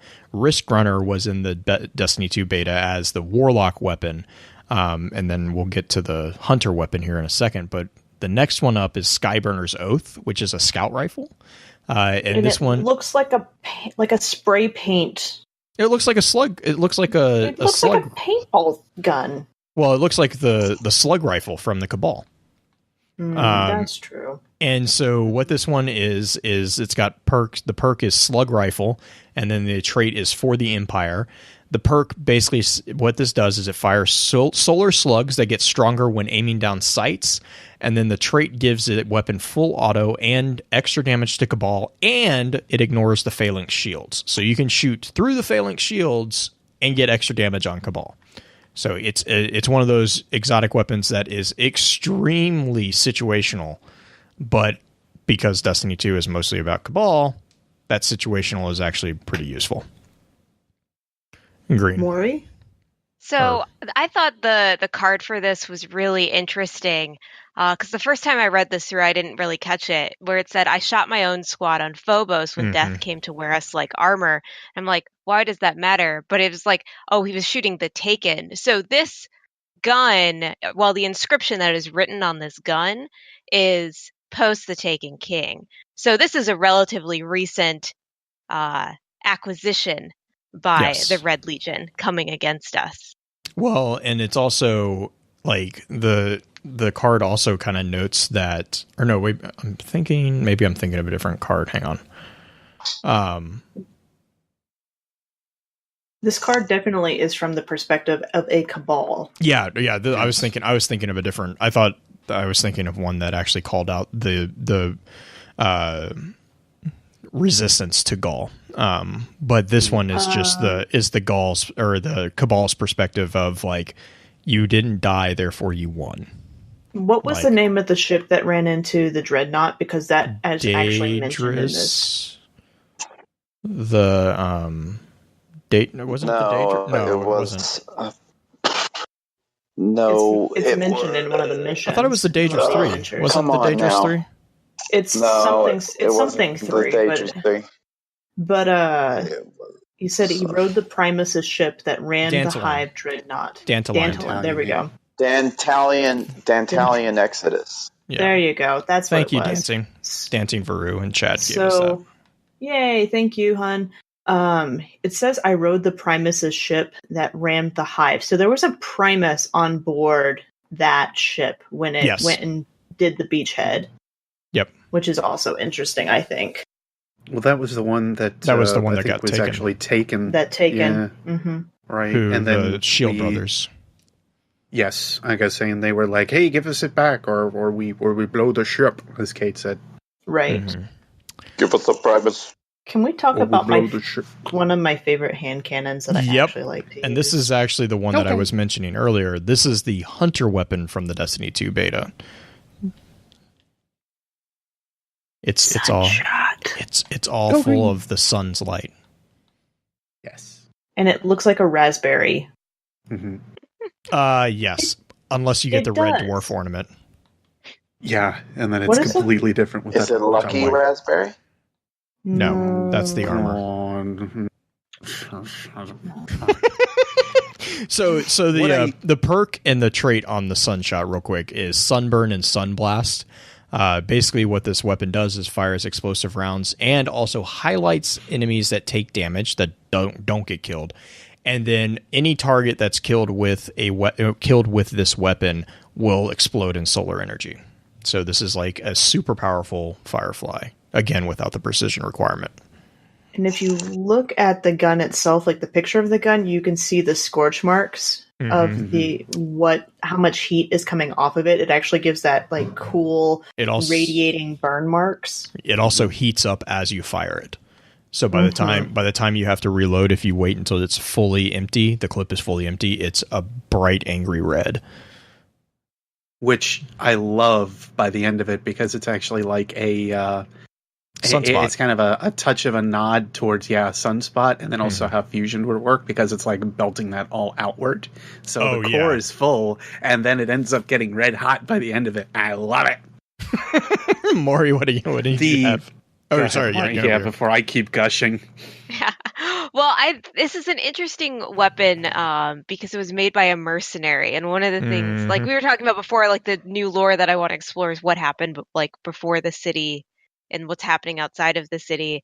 And I want to know how the Vanguard feels about us using this weapon, a mercenary's weapon, a Sunbreaker's versus going weapon. to Yeah, Sunbreaker's versus going to a yeah. foundry versus doing all this stuff. So it'll be interesting. Admittedly, I think they're mostly okay with it in a lot of ways because there are a few other pieces of equipment that kind of follow suit with the Sunbreakers. Holofire is another big one, I think, that kind of goes along with it because and the Sunbracers. I believe and the Sunbracers, because Lu Fang is mentioned several different times within the new lore, which I love. Right. The fact that they're kind of expanding on this newer character within it is pretty awesome. But the only other big thing that I find that's kind of interesting is actually looking at the white and the grip and everything. Having those in marks that are all over the thing, those are basically like constellation points. They're meant to kind of signify a point in a map, which we see a couple other places throughout the game now, or throughout Destiny 2. There are the strange coin-like things that actually exist now too, that kind of have the same markings. And I doubt there's any direct connection to them, but the significance of star maps is definitely found a little bit more popularly through weapons and gear now. Yep. And I think that wraps up the energy weapons, actually. Mm-hmm. So we got, just to go back over real quick, we had Cold Heart, Fighting Lion, Graviton Lance, Hard Light, Risk Runner, Skyburners, Oath, and Sunshot. The interesting thing for me on the energy weapons is that it evenly is distributed in the energy spectrum. You have 2 arc, 2 void, and 2 solar, with one that actually fluctuates all through all 3. So you have a perfectly even distribution, which is not the case for the power weapons. Not even close. Not powering on through, aren't we? Yeah, we are. Podcast. Oh gosh. So starting with, that was heavy. Starting with the one that just Borealis everyone, is the Borealis sniper rifle. I hate you all. Every single one of you. These puns are terrible. So the Borealis is one that I don't know how it works, though I've heard really cool things about it, because those snobs over on PlayStation won't give it to us. If it helps, I don't have it. I just need to keep playing. Anyways, keep telling myself I can get it. Green's like, well, I'm just. The perk is the fundamentals, and the trait is Ionic Return. And basically, what this does is, if you hold down, I don't know what that is, square, it changes the weapon damage type, cycling between arc, solar, and void. I'll hide them. It's our X, I think. Is it their X? Yeah. Okay. Yes. Like a square button. And then the trait is, if you break an enemy shield, it transfers 1 bullet from your reserve to your magazine. So my understanding is it's just like Hard Light, except you have to hold down a button to change instead of actually going into the skill tree to change it. Exactly. Yeah, that's the base difference. And it's a sniper rifle, obviously. Right, obviously. Yeah, I almost feel like they need to alter that and add it into Hard Light. I don't know why they have it on here and they don't have it elsewhere. Yeah, like as I was reading that, I was actually like, why don't they just put that on Hard Light?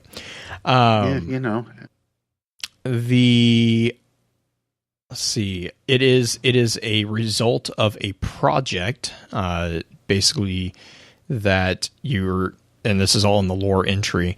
It basically contains a pocket energy matrix that is capable of changing its alignment in near instant to mimic the spectral frequency of mapped energy types. So this is very interesting implications on the nature of light and energy, the way that it works, because it actually does point to, I don't know, wasn't there someone on this team that was talking about light as a spectrum?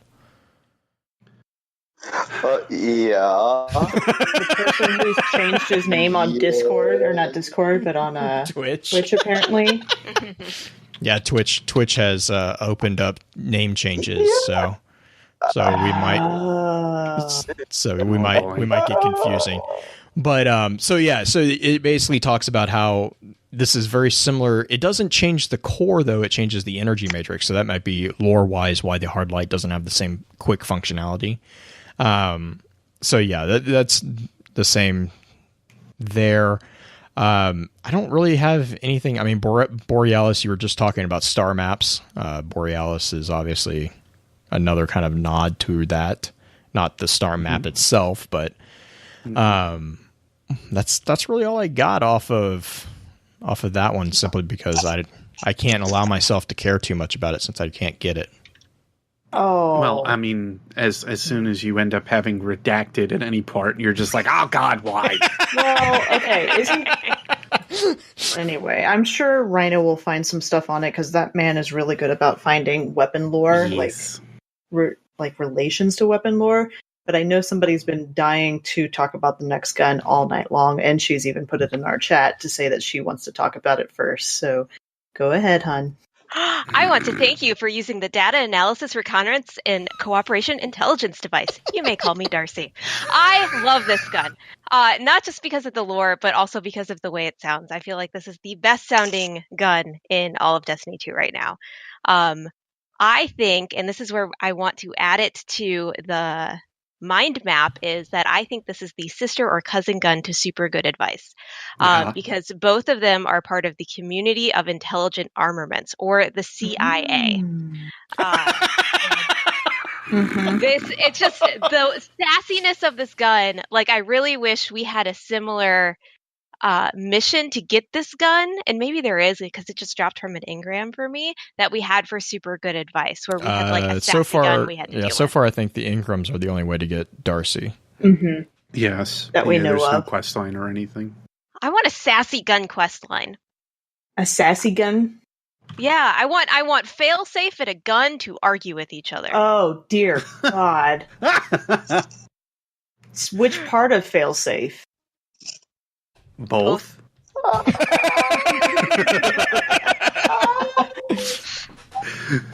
Oh, go ahead, Beard. There are a couple of very interesting features on D.A.R.C. to kind of point out, though, because we do see the tubes that are actually feeding into it. The question can be, of course, what it is that's actually feeding through it, except for possibly telemetry data. The other big thing that I will also point out is that the scope is kind of boxed, and there is no actual scope on the thing. It is, again, sensory data. When you actually have this thing, though, on the it should be pointed out, the ornament is kind of interesting because it actually turns it into a very Vex type theme. Originally, I just kind of passed it off as like a HAL 9000 kind of nod, but there are actually some extra hints to it being a Vex theme, especially on the scope. Somebody had to point it out to me, but on the corners there actually is Hydra imagery, or not Hydra. What? Hail Hydra! What? Hell, what? But yes, that was. Sorry, that was just like my immediate response. Hey-o. No, that was actually pointed out to me, and it was a great little nod. I'm not sure if there is any significance there. I'm not sure if they're like trying to say that it is based off of some kind of Vex tech, but I guess in a way so would SGA, only because Pahanan popped out from Boulder Glass and made it, or alternative, we don't know, because timey-wimey. But anyway, that's the biggest thing that I kind of see with D.A.R.C. I'm still interested on these tubes, because these tubes, they're a series of tubes for one thing, but they also are very similar to what the ideas would be from the new Osiris weapons as well. Whoever made this gun had bad cable management. Yeah. But they also had a personal assistant. Yes, they did. Because that is what and it would seem that D.A.R.C. is a very dirty girl.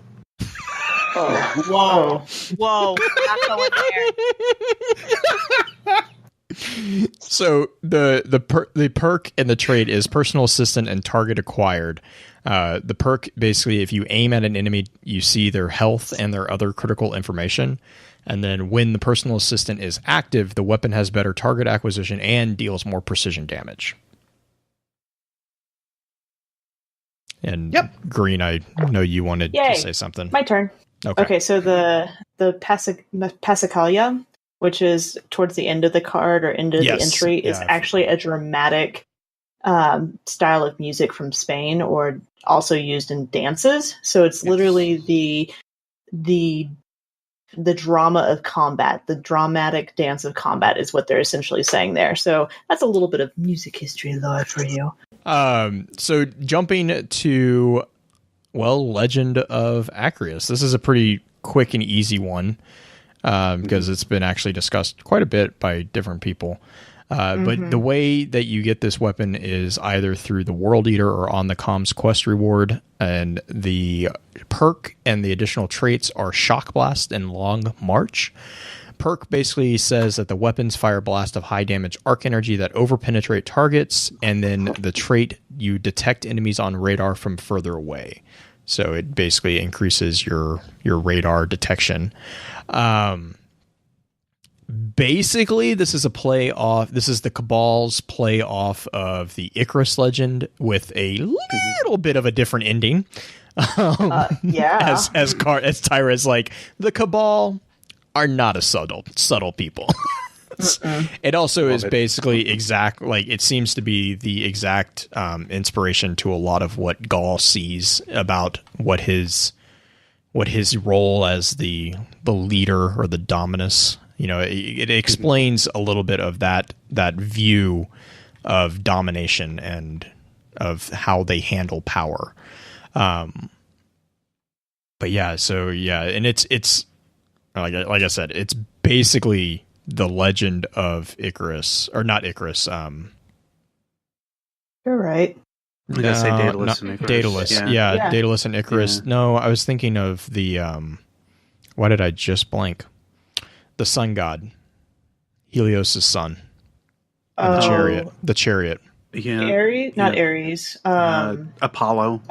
There we go. No, the mortal son. I just blanked. But anyways, the Helios' son, who stole, who was basically given his father's chariot and destroyed the earth.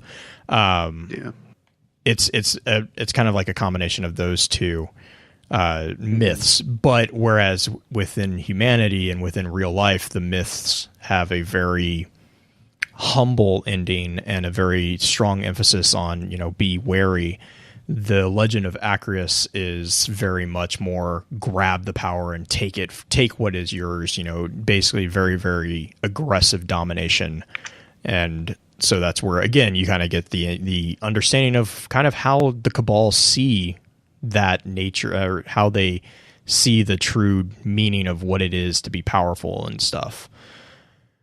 Well, and it ends up, I think, perfectly from what they have here with Tyra.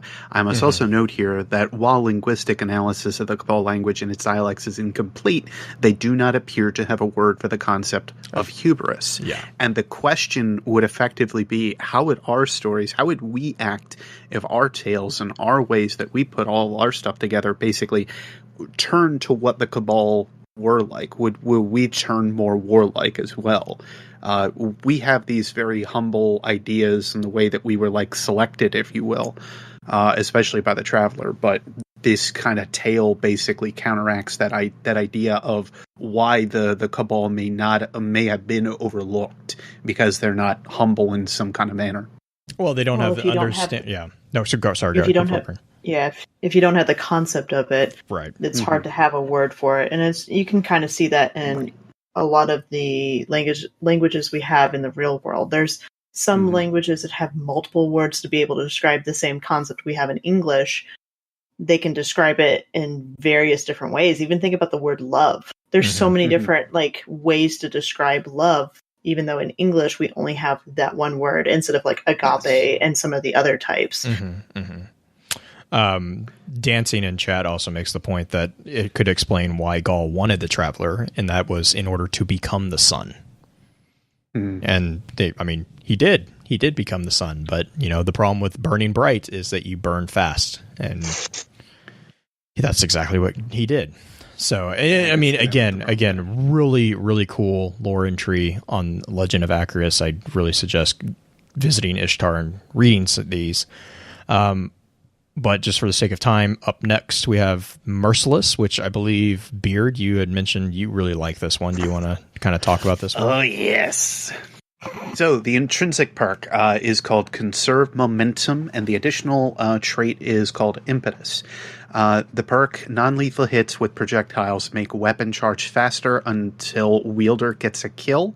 And then the trait details reloading immediately after a kill increases weapon damage for a short time. Basically, it's just kill, kill, kill, kill, kill. This thing has one thing in mind, and that is basically its purpose. And that's what's in a way kind of scary about this gun. We're starting to see more and more of these weapons that are called smart weapons for a reason. These weapons effectively have the understanding of what they are there to do. They have the initial idea of, okay, I am here in order to do a specific task and a specific job.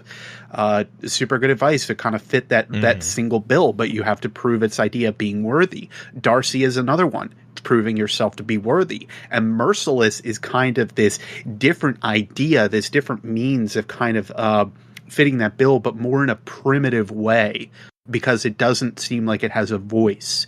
So in that respect, the way that this gun is put together, it's just there to say, I need to kill, and killing is my entire purpose. The actual scheme, the color scheme that they kind of give it, it's either a blue or a white. Once again, I have to call out like the fusion cores and everything on there too, and the emblem that is down on the magazine, or I guess not necessarily the magazine, but actually on the charge pack. The charge pack, yeah, we'll call it that. That's what kind of sticks out to me as kind of being weird, because I don't recall seeing that anywhere unless anybody knows of anything else. But this weapon seems like it's from an unknown manufacturer, and the author itself is also kind of unknown. Green, you had anything to add? There's also an emblem, or at least it kind of looks like an emblem towards the top in the center, like in the yellow, in the yellow, which I can't get a clear enough shot because I don't have the large photo pulled up right now. But the other thing I'd like to note is that this lore entry is actually from an unknown author, which I always find to be intriguing, even though it's like it could be just a one-off type thing. But the fact that, what you were talking about, it's meant to destroy, it's meant to be destructive. And the last couple of lines is like, these are the questions we ask ourselves while engineering the initial prototype. The answers we found, I think you'll agree, were encouraging.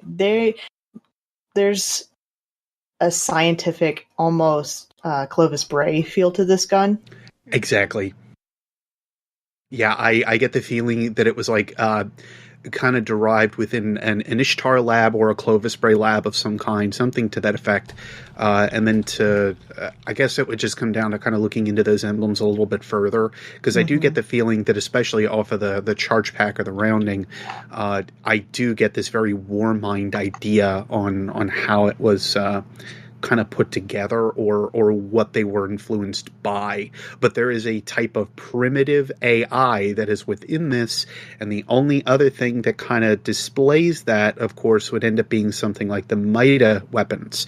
Both of the Midas, or at least the mini tool, has a very actually no, both of them have a very stated primitive AI system that they both utilize, and this one just has one specific goal that it needs to constantly improve upon, and it does on its intrinsic perk and on its additional perk.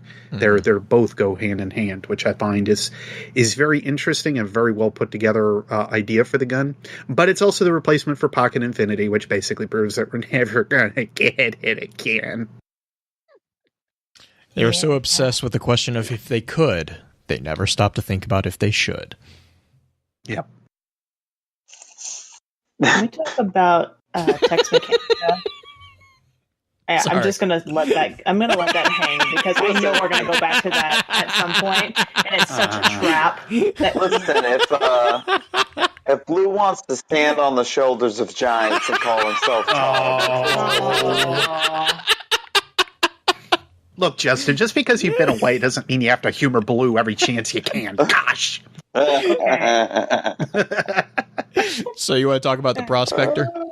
Yeah, the one that looks like it's got horns. Which the sights on this are kind of ridiculous. Actually, funny point on the ornament too, but go ahead. Oh gosh, the ornament, yeah. this one, I mean, a prospector was an old-timey type pickaxe guy, mining guy. They were prospecting for gold and for other various things, and that's kind of what the card talks about. And the thing's got gold filigree, and it looks a lot like a gun we used to have that I actually really, really liked. Not that I'm salty or anything that all those gun types are gone, but, I wonder if this one has some of the same history that particular gun had. I know that one particularly came from Amanda Holliday and her mother's design. Mm-hmm. But it would be nice to know if this one has a similar background, considering it's very. Are you talking about the chaperone? Which is also very interesting because it's the chaperone, the prospector. It's Tex Mechanica. It's the style of naming that they have. I'm gonna say the last word, the first curse. Mm-hmm. I'd be interested to know more about where this design came from. Yeah, I'm going to say, considering Tex Mechanica themselves, outside of just Amanda Holliday, has actually partnered with a couple others within the city to create weapons or attempts to, be it through bribes or otherwise. But they do try their best to actually work with the talent within the city, which you don't necessarily find a lot of in the foundries in general, which I love about Tex Mechanica. Mm-hmm. But I just love the fact that getting back to what I was mentioning before with the ornament name, they call it the Comstock load. Mm-hmm. It's kind of funny that they talk about Comstock with this thing, just with the tiebacks to like wealth and everything like that. It's just a cute little call out. Mm-hmm. We next have the gun that the FWC was actually, weapon. Well, is it what? FWC. Yeah, really? The Word of Coil? Yeah, the Word of Coil. I know it was data mined in Destiny 1 and we never got it, but now that we have it in Destiny 2, it just Hammett is a cultist. Yep. Looks so weird. It works really well. Well, the reason the reason it looks so weird is because it was literally jury-rigged with duct tape and random pieces from a weapons lab. If Mythbusters could have a weapon, this would be it. This would be it. They named an incident after the creation of this weapon, the Wardcliffe incident, and it's literally he got chased into, I think, what was it, a weapons lab? Was it a weapons lab? Yeah, a weapons lab, and he's running out of ammo, and there's all these Fallen that basically have quartered him inside this weapons lab, and it's Hammett, and he basically looks around, and he was like, I could probably cobble together things. And he says, War cultist, arm thyself. If it doesn't work, well, please name the crater after me. Yeah. I love the lore on that one. Just because ingenuity, desperation. Mm-hmm. Yeah. Well, and I just love the fact that they do talk about like what this thing actually fires. I've admitted to some catacaustic quark gluon coils, which I'm just sitting here going like, oh my god, this wonderful frickin' science speak is beautiful. Well, and that's why the perk is called the Mad Scientist. Yeah, exactly. And just why I'm a war cultist, just want to point that out there. Yeah. Oh, and the ornament. Yeah. The ornament on this one is Tesla's revenge. Yeah, nice. Really. Maybe I love this. Yeah, this weapon has so many funny things. That's the final up yours right there. Maybe it's Hammett Tesla. Nice. I like it. And then finally, we have one of Green's favorite ones. It's just funny. Can we just call it the boop gun? The boop gun. Yes. That's what our chat has decided that it's the boop gun. Is Yay, I wasn't the only one. It's the portal gun. Yeah, except it's Portal and it's like Half-Life, which admittedly is the same universe, but it's like it's the gravity gun from Half-Life, but it's locked into the push mode. So it means you can't pick up bandsaws and use them. Aww. Which sad. I will have to say, using this gun in Crucible on the maps that have a cliff Oh my god. is amazing. If you have not tried this, you should definitely try this. Even if you can't, just smack them into a wall, for God's sake, and they're dead. Can I just also point out the fact that it's called a tractor cannon, which is generally a pull? Like, I know, like, it does push and pull, but we don't have any pull function with this. We only have the push function with this. It makes me really sad. Again, gravity gun from Half-Life. If you've ever played Half-Life and you've played with a gravity gun. Does it make you Lucio from Overwatch? Yes, it pretty much does. Like, except for not the best range. Like, it's shorter range than the Lucio and you don't get gun. rollerblades. You don't get rollerblades. You can't wall run? No. Mm-mm. So the perk is called Repulsor Force, and what this does is weapon fires a powerful pulse to push enemies away. And then basically your trait is called the Scientific Method, which is if you damage an enemy, you temporarily increase speed and handling. Green. Can I also say that this is actually one of my favorite little lore stories? I know. Yes. Just because it has Chioma in it and Maya, who was a bodybuilder. Yeah, apparently. They got into an argument about deadlifting, which for most of you probably know what a deadlift is. But there's a lot of contention in fitness world that deadlift could be a not essential lift, which I totally do not ascribe to. I love deadlifting. I think it's a really good lift. But that's what they were arguing about, whether or not it was necessary or practical, and why Chioma makes so much noise while doing it. Well, the deadlift, you're using your glutes to lift it. You're using your butt to lift it, essentially. If you use anything other than your glutes, you're doing it wrong. Yes. You will also hurt yourself. And a lot of people who do the deadlift make a lot of noise. And Maya just couldn't stand the notion that some things were done for their own sake, not because they had any use. Later, when they joined Ishtar Collective on Venus, the Vex. They were studying. The Vex code leaping across an air gap, surfing the quantum vacuum from simulation to reality, infecting a utility frame. Chioma pulled an alarm while Maya tried to grab the precious frame with a cargo-grade gravity grapple. She couldn't lift the grapple.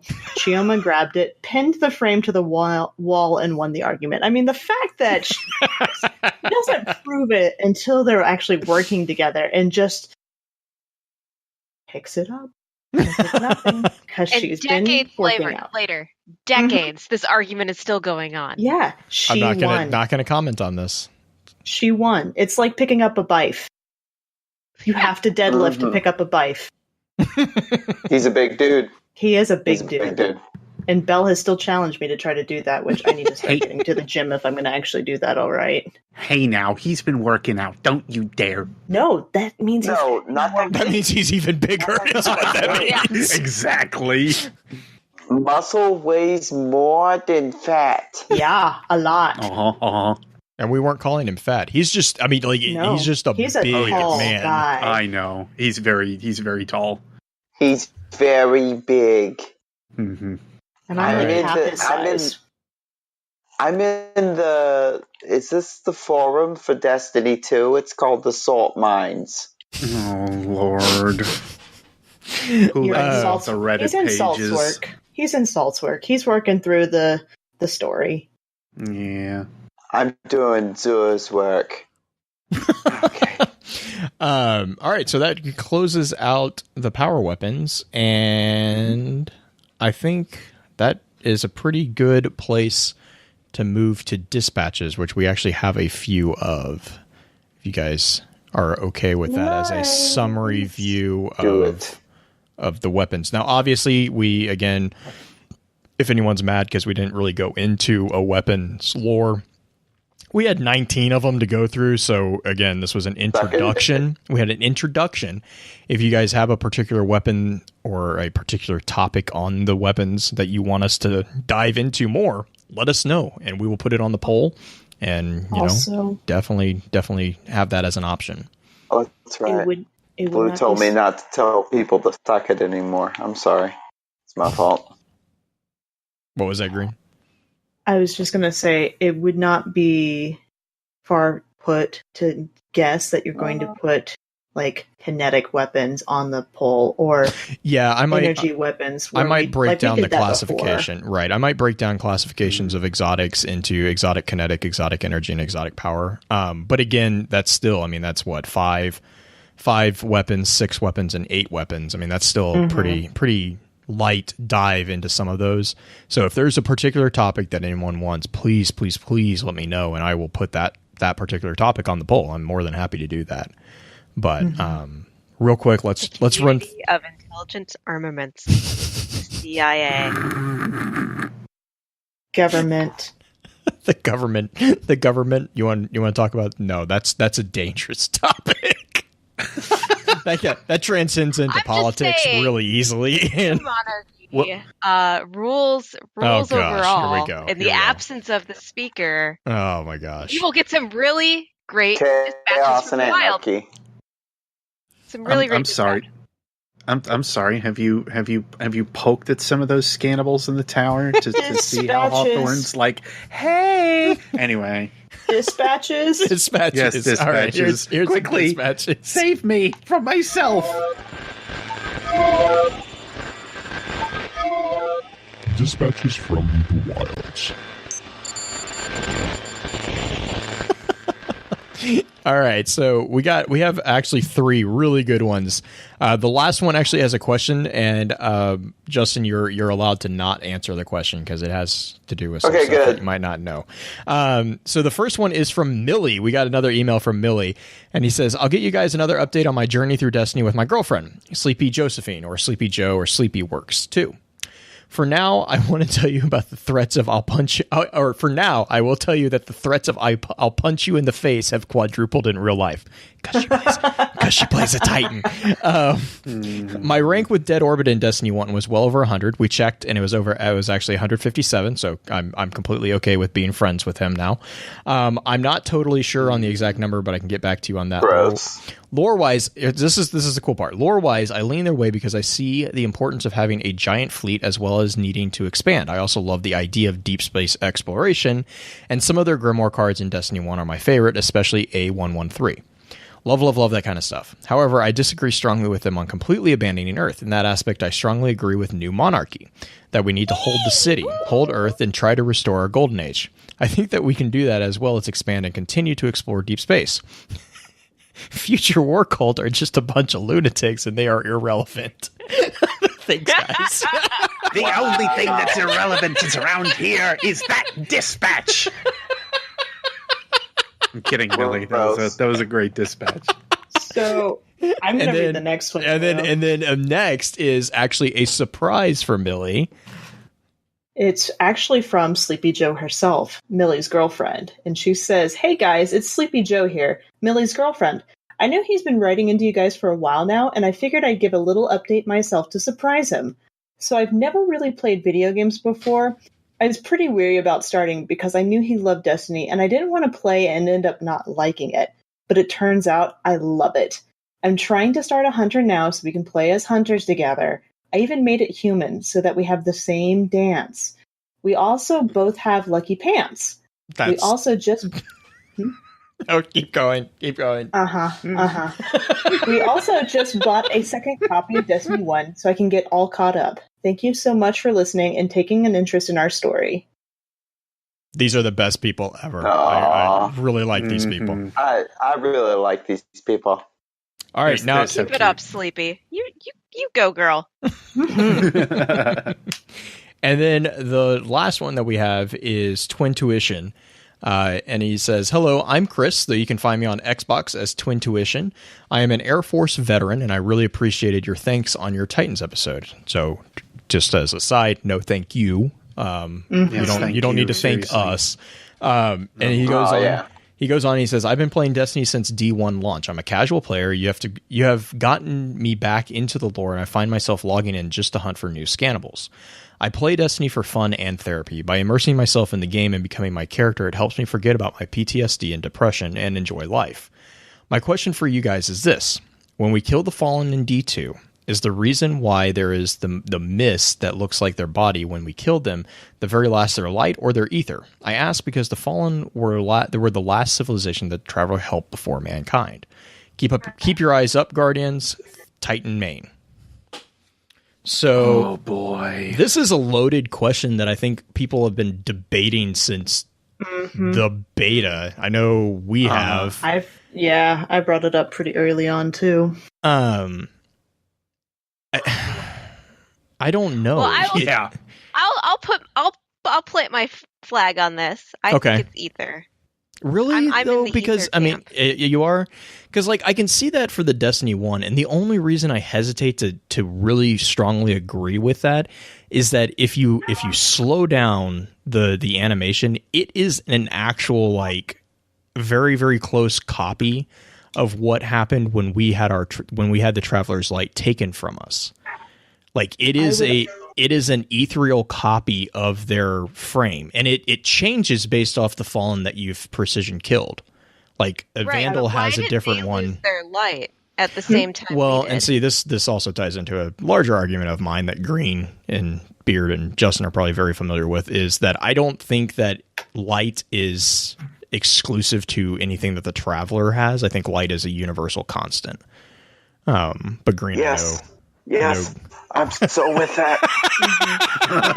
So, something I would also point out is the fact that you don't have the servitors or the Shanks do the same thing. It's only the only actual living beings that have this happen to them. The Vandals, the Dregs, the Captains, they have it. If you get a headshot kill on it.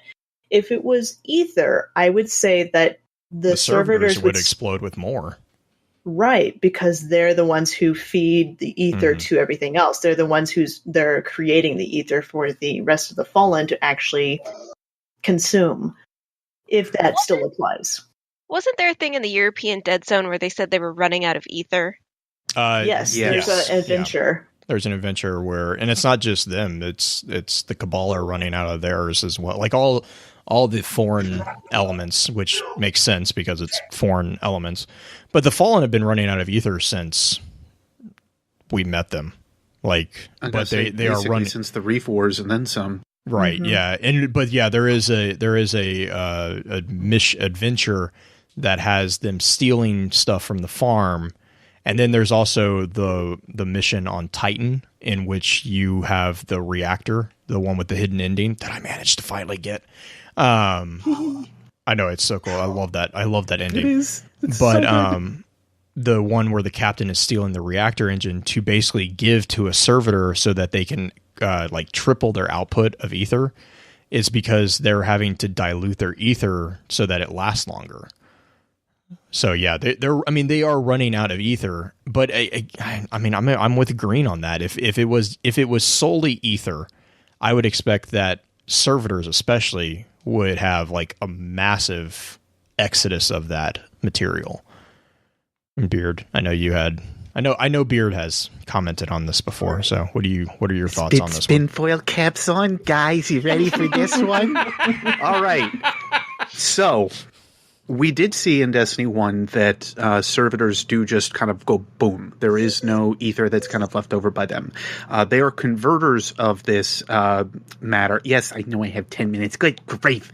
The idea, though, is that, yes, they're converters of it, but they have to do something to produce it. They don't store it.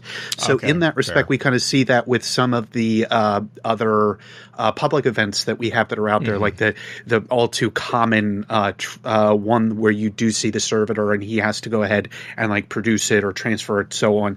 Either case, either the large ones or the smaller ones, we don't see much of that. And we do pick up in a lot of the patrol missions that these ether tanks are also empty.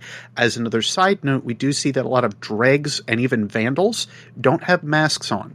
So there are definitely some pieces here that kind of showcase they either don't need ether, which is another whole different spinfoil topic, or the soul that you see that kind of goes popping away is still ether, but I would argue that ether is light. And that light is basically a manifestation of the way that they're kind of putting everything together. It's the last remnants of what the Traveler had given to them and what they had effectively been able to keep with the way that everything was kind of put together. That being said, servitors are made within the Traveler's overall feature set. They're made in this sphere, and that is a very big thing for the Fallen to kind of continue to go for. We see it on most of the meteors or asteroids that they go to within the Reef War. They try to go to the most spherical to replenish their ether supply. So this stuff isn't necessarily just within the servitors. They can apparently replenish it through something within space, etc. And from what we know, there was a lot of light that ended up hitting out, especially in the reef. And that would mean that there might be traces of it that are left. Again, I would kind of argue that ether is, at least in the sense that we have it here, ether to what we have today is a type of chemical.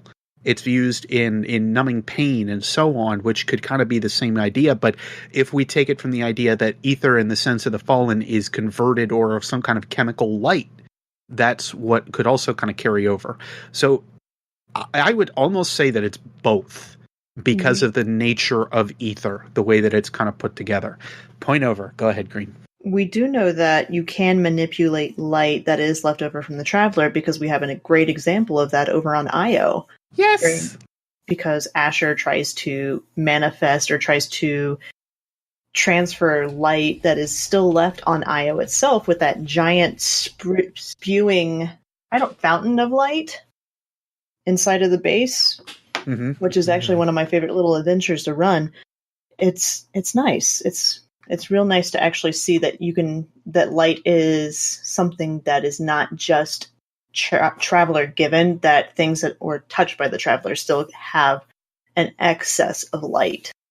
Well, and we also know too, and I'm sorry if I cut you off at all, or you were done. No, you're good. The way that the Fallen were, as was pointed out actually by Twin Tuition, he basically had said, yes, all things are effectively touched by or have some kind of light within them. Even the Proto-Hive had some kind of light within them before they ended up giving themselves up. By all technicalities, even the hives still do have light within them. It's the symbiote that is the darker touched aspect of them.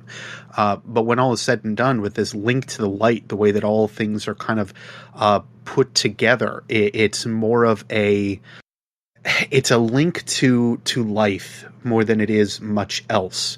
And if that is the case, then yes, you could easily go ahead and find some way to utilize that life in different ways. I feel like I'm going to continue going down this spinfoil path way too far, so I am going to shut up now. No, I mean, like I said, I was messaging in chat. Creed's rolling her eyes at me. Light is anima. Light is anima. It's just the animating force. Oh. So. No, Blue. What? I've never agreed more with your light as anima. Right?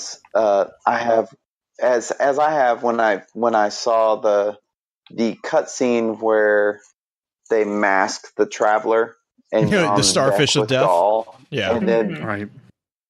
Yeah, and the steps away from the physical. Right, yeah. I mean, yeah, for me, it's just like, I mean, it also... was right. Yes! But Blue was right. This is going to suck for a while. I can't even sprint. What is this? I can't jump. You're really... Where's my double jump? Where'd it go? Stupid. No, I had a double jump. I had quadruple jump at one point. It's true. The fuck? All right. Oops.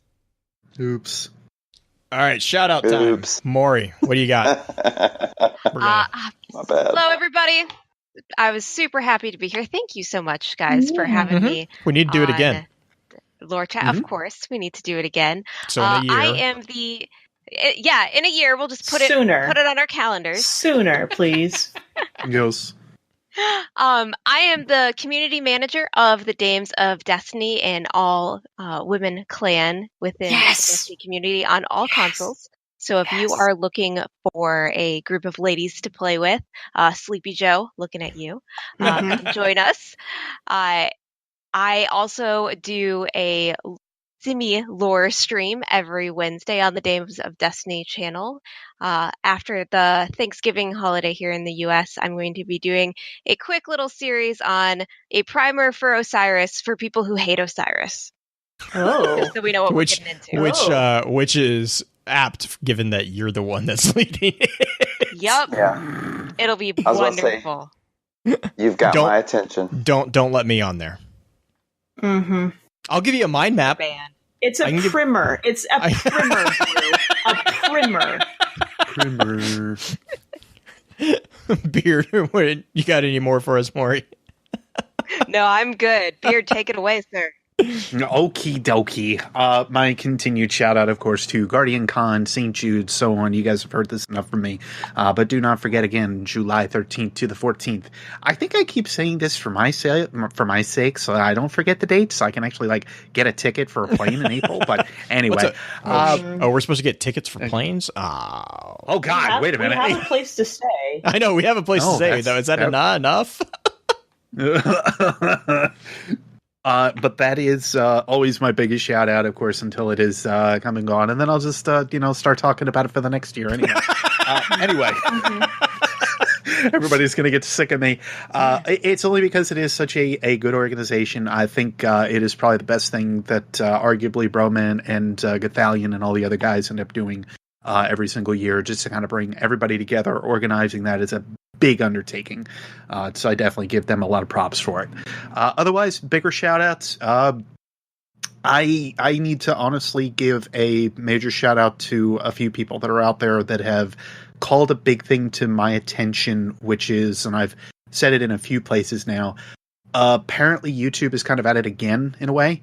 My channel has not been seen on iPhone, and I'm trying to figure out why. I saw you talking about that, yeah. Yeah. So what I mean by this more than anything, I don't mean to make it sound like a selfish point, but it basically comes down to, if you are not seeing a person's channel up on certain platforms, it is something to kind of call out to YouTube and make it known, only because at that point they have a bigger problem on their hands than they either don't realize or something else is going on. And that is something to kind of keep your eyes on as you go along. It is detrimental to content creators in general, and it's not exactly a very good thing.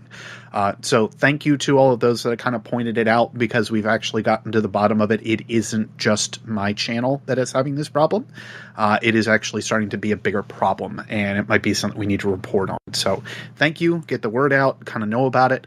But that is it for me. Cool. Green? My first shout out, I have two of them tonight. First one actually goes to Miss Maury, because she is awesome, and I am totally going to crash one of your lore streams sometime. Oh, you should. It'll be great. Yeah, we could totally do something. I don't know if we can hate on Osiris together, because I'm slightly indifferent to him compared to you. But that's more than Blue. I might forgive you for that. Whatever. But thank you so much for coming on. I got to meet this lady at Guardian Con last year, and she does an amazing job of organizing things for the Dame. We just finished up a breast cancer awareness stream about, 3 weeks ago, 4 weeks ago, a month ago? I don't even know anymore. But Chubby Bunny was fantastic. Yeah. Oh, yes. It was so good. It was amazing, and I love playing that game. But we raised some money for that, and talking about raising money, but she does a lot for the Dames, which I was a part of all of D1 and still am at heart.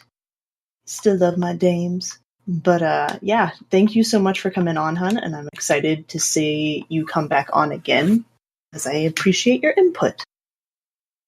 Second shout out, I have been holding this the entire episode, guys. Let it be known that I did not bring up New Monarchy first. But we won. We won. We won. We're the best. We're number one. We're awesome. See, I knew it when it finally broke. It was gonna be. Oh I yeah. hope you fall on that yeah. sword that you just got. Hey, it's that sword that I didn't have to hardly pay for. You mean that sword that I have That was two of? gross. It was Oh, it's so I'm sorry. good. What is glimmer in this world anymore? Let me just go harvest a yeah. couple fallen. That's no problem. And I have my awesome armor. I'm just missing the chest piece, but you can kind of cheat and do the Errant Knight chest piece because it's almost identical. So I've got my new monarchy outfit on. I feel dancing in dirty front for blue. wearing Errant Knight now. Ha ha. Anyway, I like the all glove. I I like have the to gloves say- too much. yes. All I have to say is, it was That's a dead gross. orbit. Yes. Mm. Yeah, I would have been fine if Future War Cult would have won too. It's Ugh. It's okay. They stacked the game against us. It's all right. Hey, Blue, it's all right. I know you're the leader and everything on the podcast, but no, you stop that. You stop that. Justin, what about you? What shout outs you got? Yeah, just big shout out to you guys for putting up with me and my ignorance, and also got to play some Destiny with some peeps I got to play with for a long time last night, which was Fraggle and Man Bag. So they're not camped outside my house anymore, which is good for me and my family. Like it's good.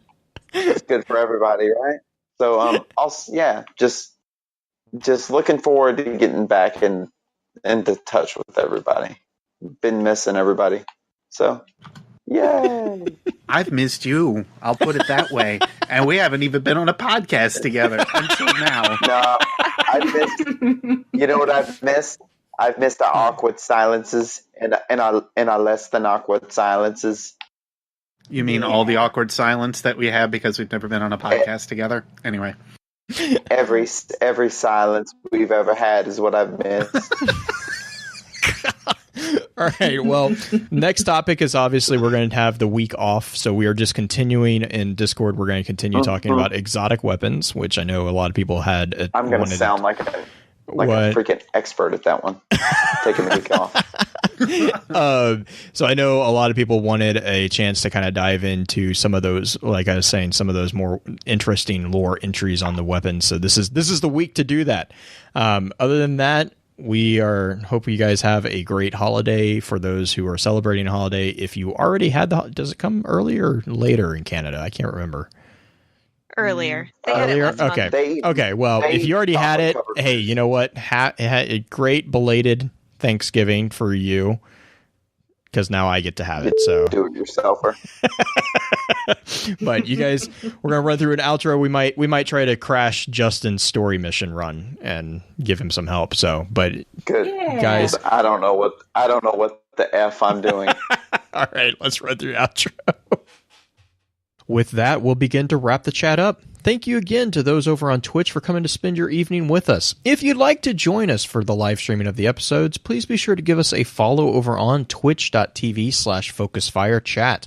Links to all our other sites can also be found with our episode archives over on the new and improved FocusFireChat.com. Thank you again, Maury, for joining in on our conversation. Be sure to get your contact information up in our show notes for anyone who wants to continue chatting with you. Please be sure to email us at focusfirechat@gmail.com with any comments or questions for our team concerning the podcast, and let us know how we're doing by giving us some feedback and a rating over on iTunes as well. Also, please be sure to check out all of our amazing partner podcasts within the Guardian Radio Network over on theguardiansofdestiny.com. So, until next time, focus your fire, and may your light shine bright.